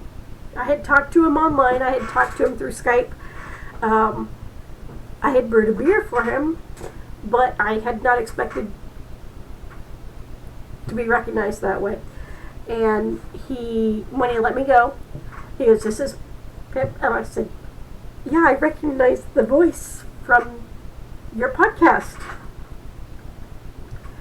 And apparently I was the first person in the States to recognize her podcast, her from her podcast, which I didn't find out till a couple of years later, but she apparently was quite chuffed to have been recognized. And he said, "Are you going to the podcasters party?" And I'm like, well, I wasn't sure. And he goes, "Well, bring me the beer there." Okay, I guess I'm going to the podcasters party, even though I'm not a podcaster.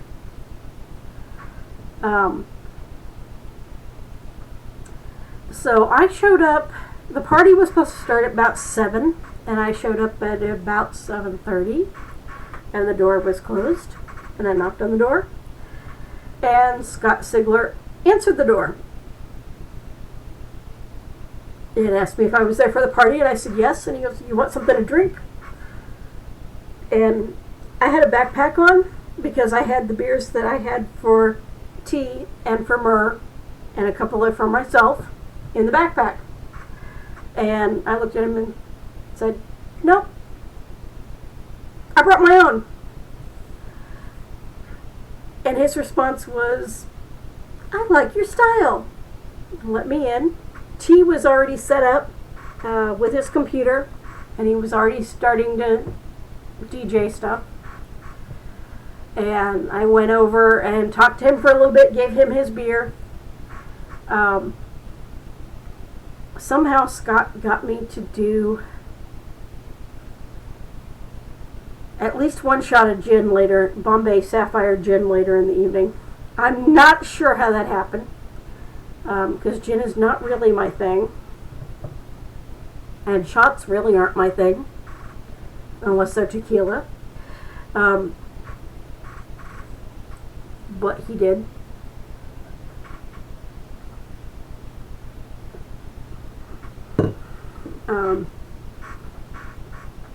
And I got to meet Nathan Lowell, who used to be in the Coast Guard. He's now an educator, and he wrote these Solar Clipper stories, which are far future sci-fi, but the main characters are kind of everyday people. They're not heroes per se. In fact, the most distinctive thing about the main character in the first book is that he knows how to brew good coffee. I absolutely adore his books. I have the first couple signed. If I can ever get in the same place with him again, I want to get the other ones signed as well. But he also started podcasting his books. There are a lot of people that I met at that point in time who, some of which are no longer with us, unfortunately. But I got to meet a lot of the movers and the shakers in the podcast book world at the time. And one of the things that was most amusing was that later on in the evening, a gentleman in a kilt walked in with an auto harp, and other than Scott, no one else in the room really knew who he was. The minute I saw him and the minute I saw the auto harp, I knew exactly who he was. His name is Mark Gunn. He is also known as the Celt Father. He has a podcast on Celtic music and on Ren fairs. And he was part of a group called the Brobdingnagian Bards that was started at UT Austin with a gentleman named Andrew McKee. And they did Celtic and filk music. And apparently Mark knew Scott, and he just showed up halfway through the evening. I knew them because I was from Austin. And I got to know Mark a little bit better, and I did a little bit of stuff for him later on. He now lives, I believe, in Louisiana, and he comes back for Sherwood Forest Fair. And the past couple of years, he and Andrew have done one weekend each Sherwood Forest Fair together as the Brobdingnagian Bards. Andrew's there almost all season, but Mark, because he lives in Louisiana, can only come back for a couple of weeks. And so they make sure they do a couple of shows as the Bards together again, which is a lot of fun.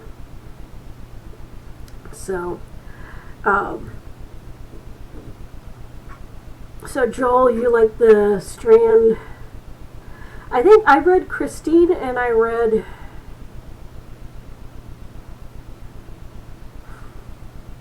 there was one other of his horror books that I read. Christine was quite enough for me. I think he's a very good writer, and that's the problem, because my imagination is way too strong as it is. I don't need the boost of a horror writer giving me ideas and nightmares. So I tend not to read a whole lot of horror. I like suspense. I have a whole bunch of military and espionage thrillers as well. I used to read a lot of Tom Clancy,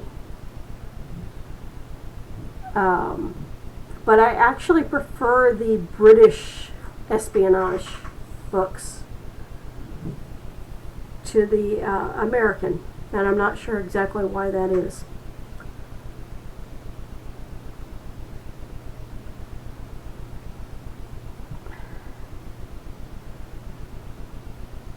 Yeah, I haven't read Carrie, and I think it's just because I read Christine and I went,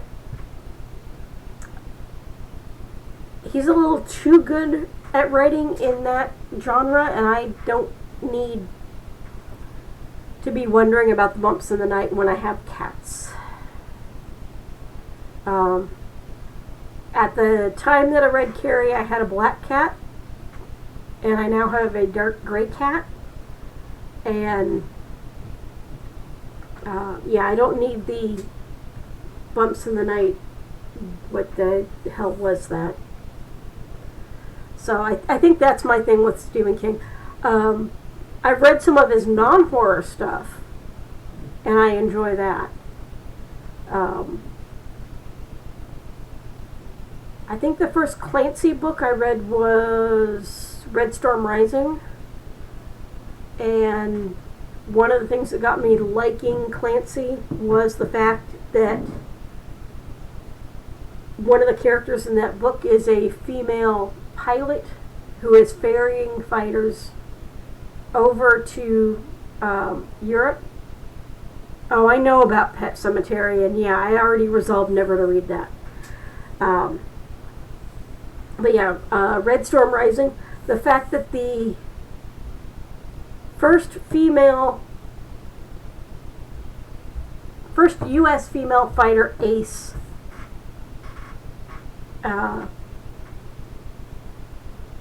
was ferrying fighters over to the combat pilots just struck me as, yeah, that's the way it's going to happen. And yeah, I've read Cardinal of the Kremlin. I read most of the stuff that he actually wrote before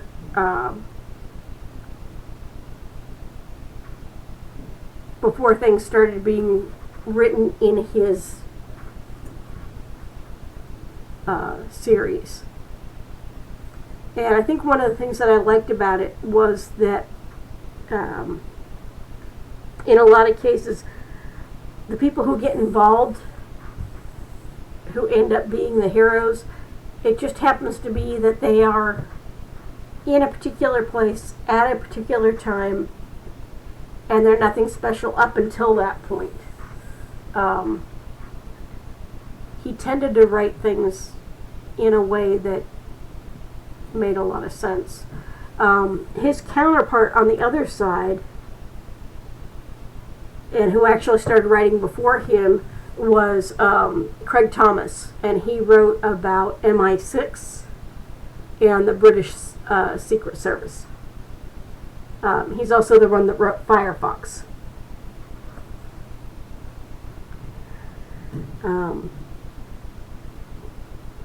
And I really liked a lot of the books that he'd written.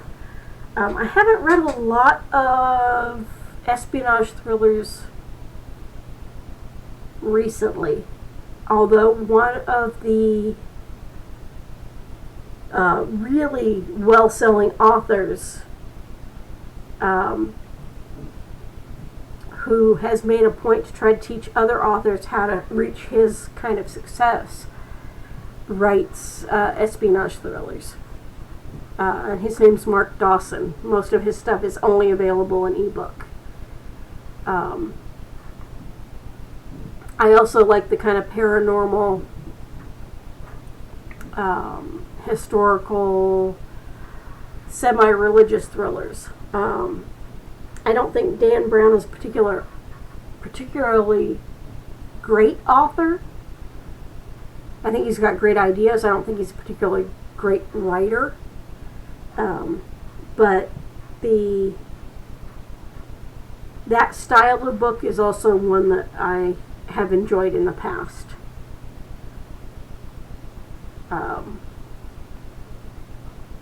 I haven't actually ever read The Dirty Dozen. I probably should. There's a lot of older / classic books that I haven't read. On the other hand, I read Gone with the Wind in 8th grade, and I read the first half of War and Peace in 8th grade.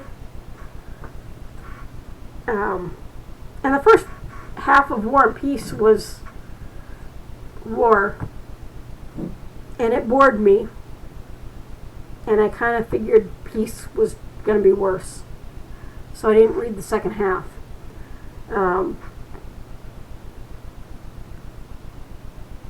Knowing what I know now, the peace part might actually be far more interesting. I may have to go back and reread War and Peace.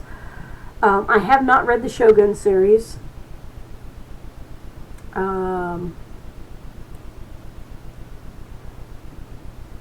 In high school, I used to read a lot of romance. I introduced my mom to Danielle Steele, and now periodically she'll send me a Danielle Steele book.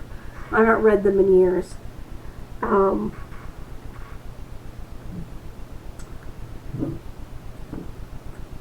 So I started reading a lot of stuff really early.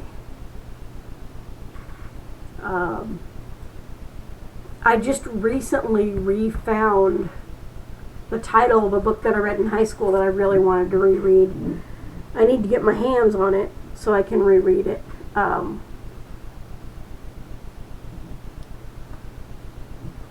But high school and college, I read a fair amount of Danielle Steele, although I was the one that introduced my mom to that. Sidney Sheldon, in particular, Master of the Game, which was about Australia and Australia back when it was a penal colony. And it follows a family all the way from the first family member who was sent to Australia as a criminal through making a fortune in the diamond mines to moving to the United States. I don't think it went any later than the late 60s or 70s. And my mom read the book. She gave it to me to read. And then when my sister was older enough, my sister borrowed it. My sister is really hard on books. And she destroyed the copy we had. I kind of want to I want to get a new copy of the book because there's an almost Count of Monte Cristo-esque portion of the book that I distinctly remember, and I want to reread it. That has to do with how the family got their hands on diamond mines.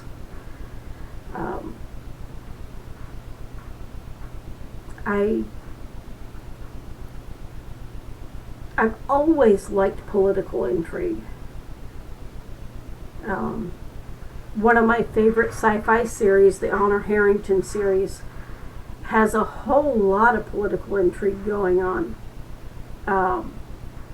But you start the series with the main character who is a starship captain and who doesn't want to be involved in intrigue, doesn't care about intrigue because she's a starship captain.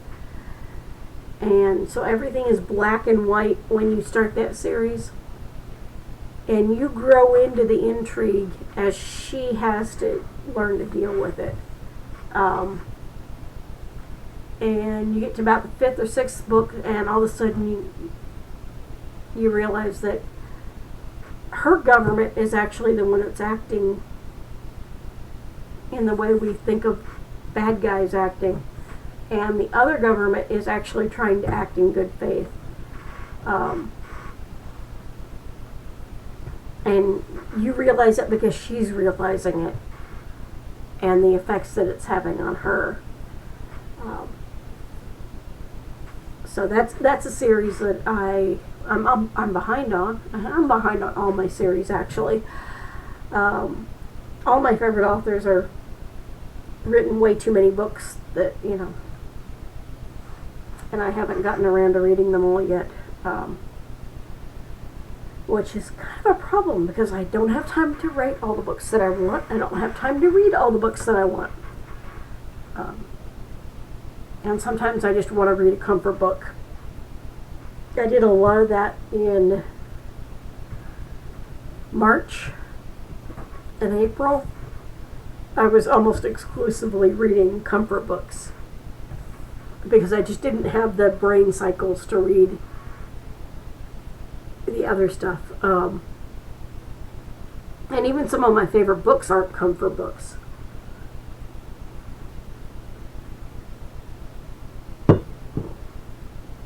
So, yeah. But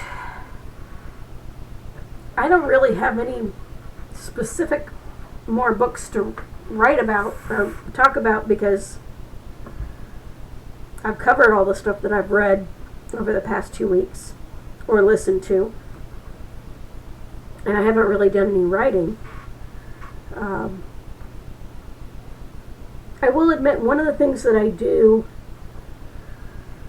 when I haven't been writing for a while is that I will pull out one of my fanfics and I will do a little bit of writing in that just to get myself back into actually putting words on the page. I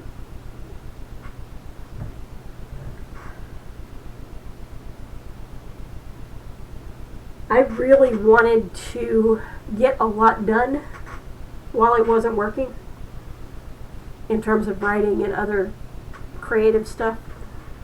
And I felt guilty about not getting it done until somebody pointed out that for creative people, a lot of our creative brain cycles were going into just dealing with the situation.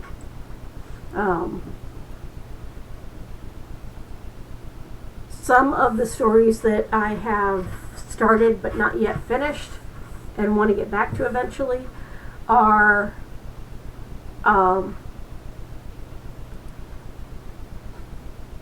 dystopian, but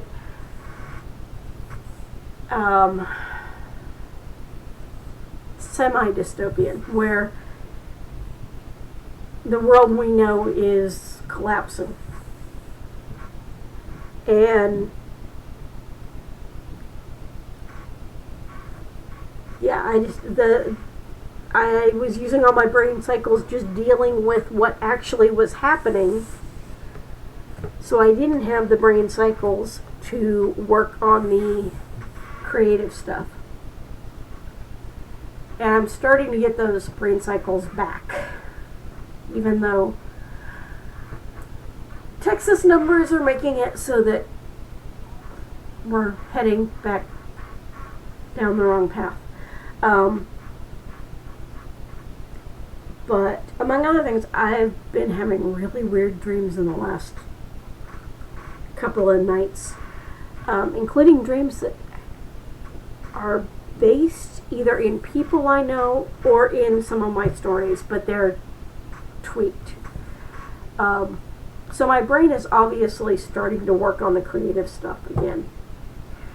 And hopefully I'm going to be able to get back to it and spend some time on it and not beat myself up over the fact that I haven't been spending time on it.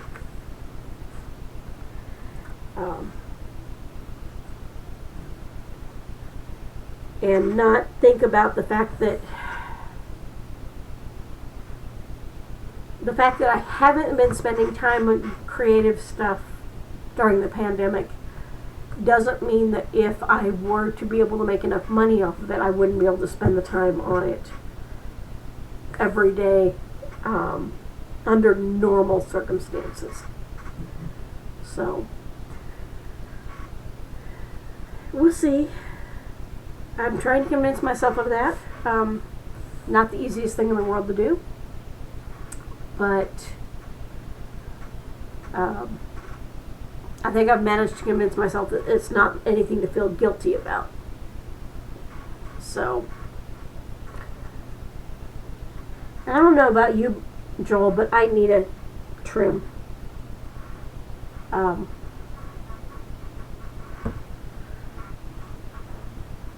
I haven't gotten up the courage to go get my hair cut or anything like that. I'm doing drive-through and curbside pickup and delivery, and that's it. I'm not going into any place where I have to be near other people unless I absolutely have to.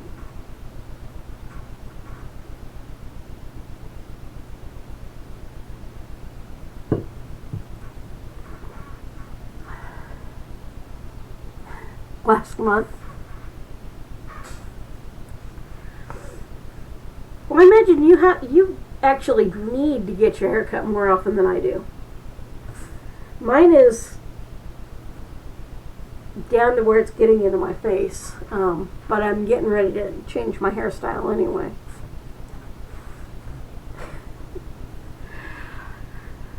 Well, a shortcut's good on you. A shortcut on me, I mean, much shorter than chin level, starts to look like a boy. So I prefer not to do that. I'm actually surprised because, among other things, I have some nails that are actually getting a little bit on the long side. So, I've always wanted, I go between wanting short hair and long hair. I like being able to do things with long hair, but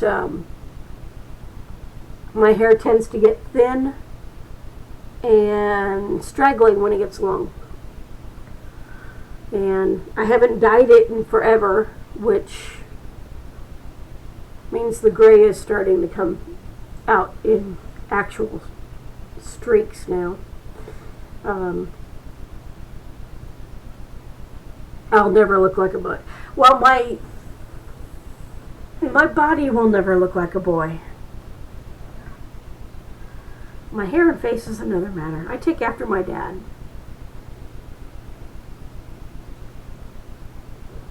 Go back and look at my Facebook page for today, and you'll see my mom posted pictures of me as a kid.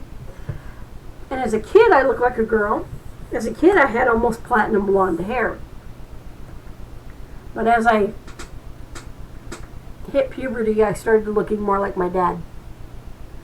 So, anyway, we have been at this for 2 hours and 20 minutes. So I am going to go ahead and call it because I have to eat at some point tonight. And I'm going to finish this beer, and I probably should drink something else. Well, thank you, Joel. I appreciate that. I will not argue with your statement. I will just say I take after the German side of my family. And I will be back next week. It will not be with a expensive beer like the Parabola. It will be with something more common.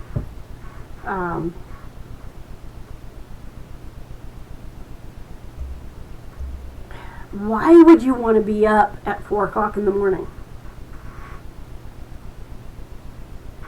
I mean, Joel, I realize you're a retired Marine, but 4 o'clock in the morning is too early. I go to bed at 4 o'clock in the morning.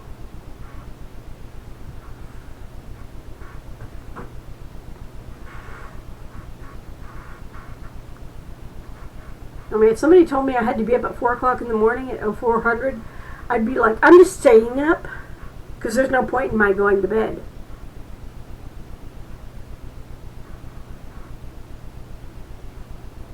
You moved your TOD to 5:30?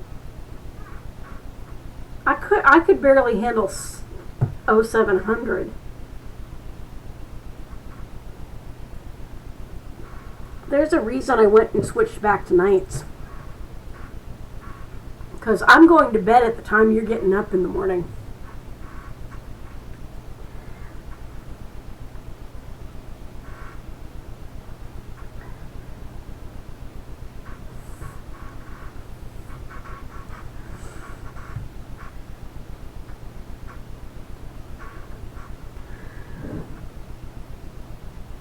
Well, yeah, I know you were days except for when you were teaching, but still. Being up at 0400 in the morning, no. I only want to see the sunrise if I've stayed up to see it. I don't want to have to be up till before it comes up.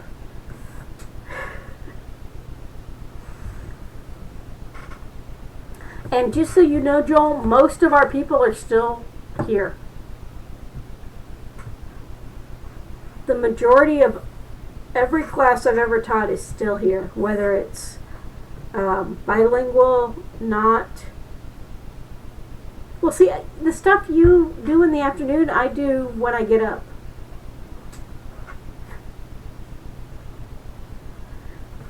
And now that I'm working from home, I can do even more of it.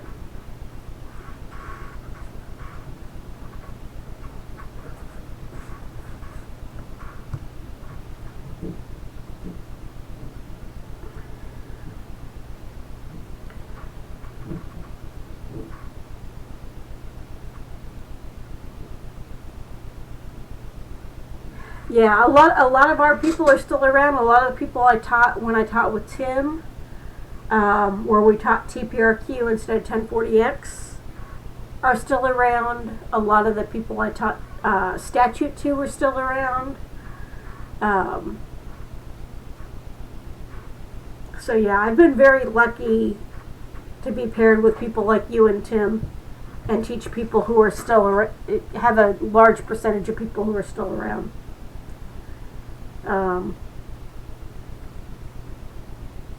Makes me feel a little bit better about my ability to teach.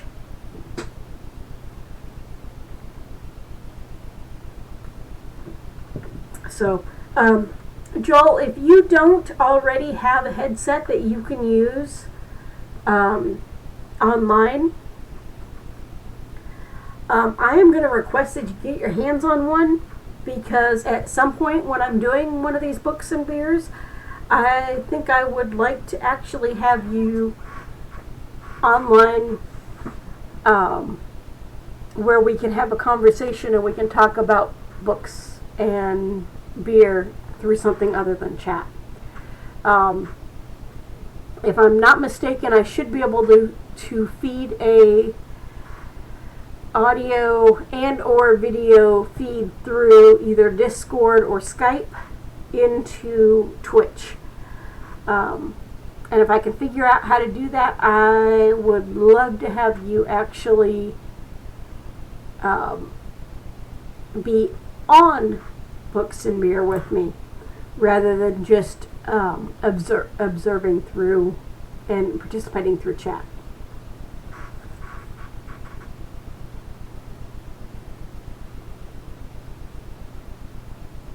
And you would not have to do the video part if you didn't want to. You could just do audio. I would be okay with that. But if you don't have a webcam, most smartphones can actually do the video part as well. So, this is episode 7, since I didn't do it last week. Episode 10, I think, is going to be the first one. I'm going to try to get somebody else as part of the actual stream. And I have a friend in Oklahoma. Right letter.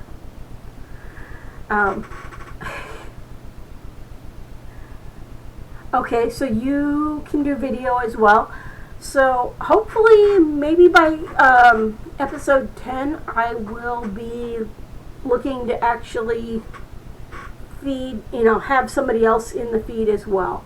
I'm still trying to figure out exactly how to do that. And that has nothing to do with the Twitch for Dummies or Discord for Dummies from T. That has to do with my being slow on the uptake and not actually working stuff out. But I would really like to do Books and Beer where I can talk with somebody and have somebody else on screen and in the audio feed rather than just through chat. And I would love to have you on. I miss seeing your face. I miss being able to drop by your desk.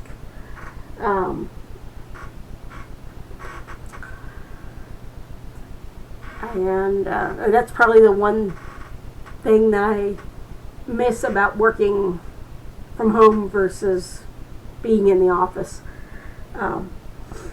Although one of the, Joel, you probably saw the announcements that there were 2 positive tests in the customer service building, and one of those was on my team. So, our manager was getting tested on Saturday, I think.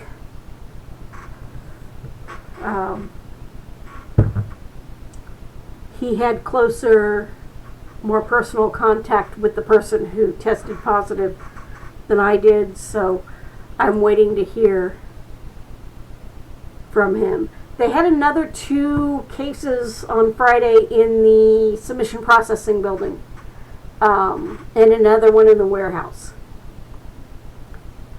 And you can probably see Seraph right now sitting on my shoulder. Seraph is, I think, 6 years old now. She is the actual smaller of the 2 cats that I have. Watson luckily does not try to sit on my shoulder.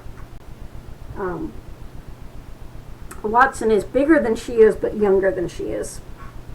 And the problem is that she can't decide to sit comfortably on my shoulder, and so she's constantly scratching me.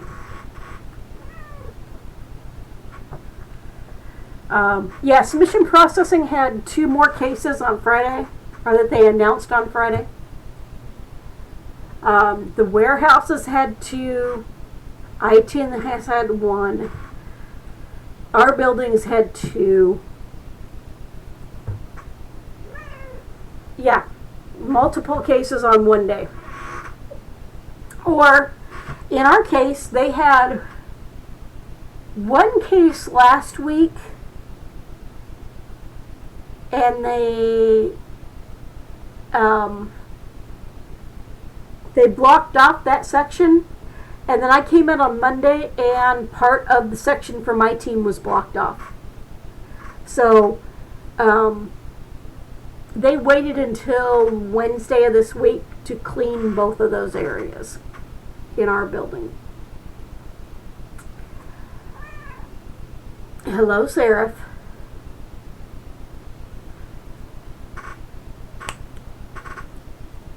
Say hi. She doesn't want to say hi. She just wants to meow and sit on my shoulders and then decide that's too uncomfortable and get down.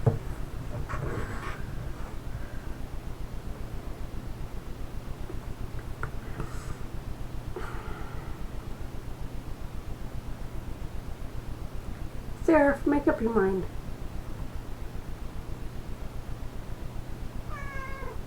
What?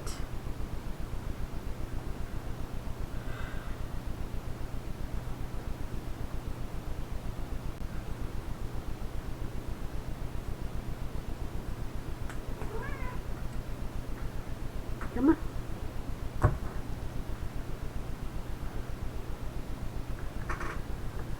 So Joel, I don't know what color you're getting, but Seraph is a Torby.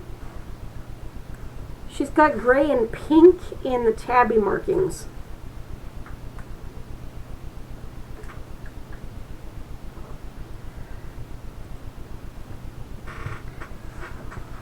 And for some reason, she only decides she has to be the focus of attention when I'm doing something else. If I'm reading, she'll come and sit in my lap and try to sit on the book. And if I'm streaming, or if I'm having a Skype meeting for work, she will decide she's going to come walk in front of me or climb up on my shoulders. She has a box on my desk.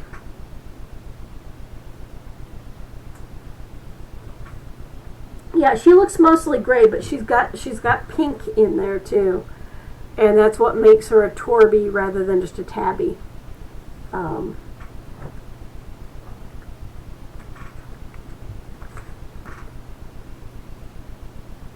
Yeah, she's got a little bit of an attitude.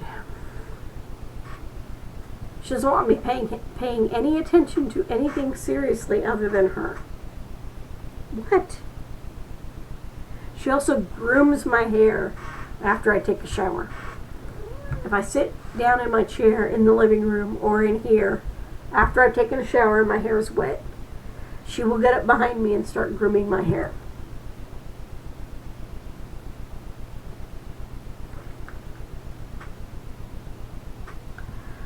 So, but I don't have anything else for tonight. I do need to go eat something because I now have had a beer that was 8.7% and a beer that was 13.6%. So I probably should put some food in my stomach. I do not see any reason I should not be podcasting next week. Last week was an exception because I did have to get the office set up to work from home. But now that I have everything set up and the 4th is on Saturday, I should be just fine podcasting or streaming on Sunday. That will be episode 8. I will have one more episode before 10. 10, I think I would like to have somebody else in the audio and possibly video. So,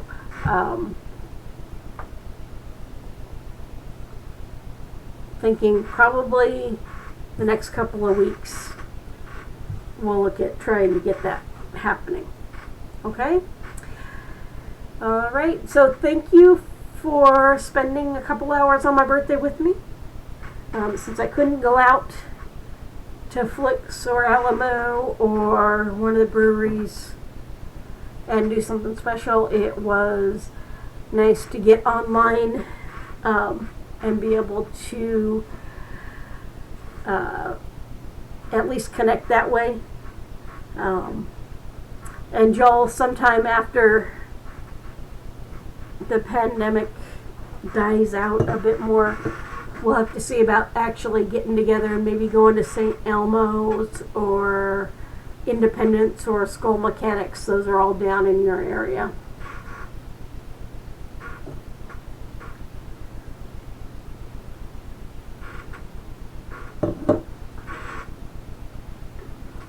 So,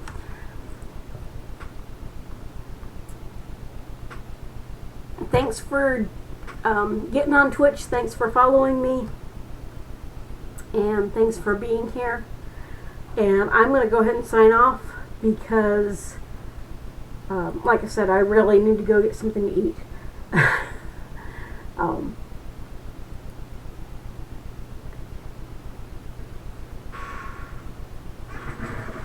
All right, Joel. You have a good upcoming week, and hopefully I will see you next weekend.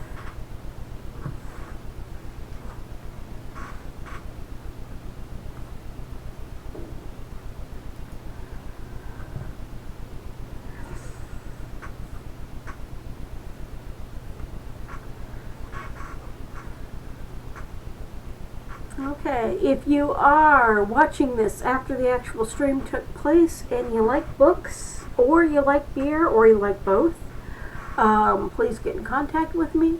I am definitely looking to actually do some conversations in future streams and talk to other people who like other beers, other books,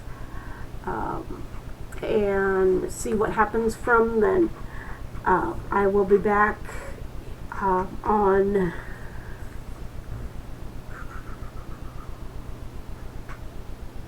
July 5th at 7 p.m. Central Time, and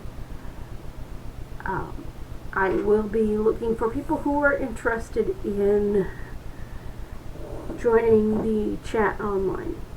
So you can find me on Untapped at Shadow's Edge, on Twitch at The Shadow's Edge, on PlayStation Network at Shadow's Edge.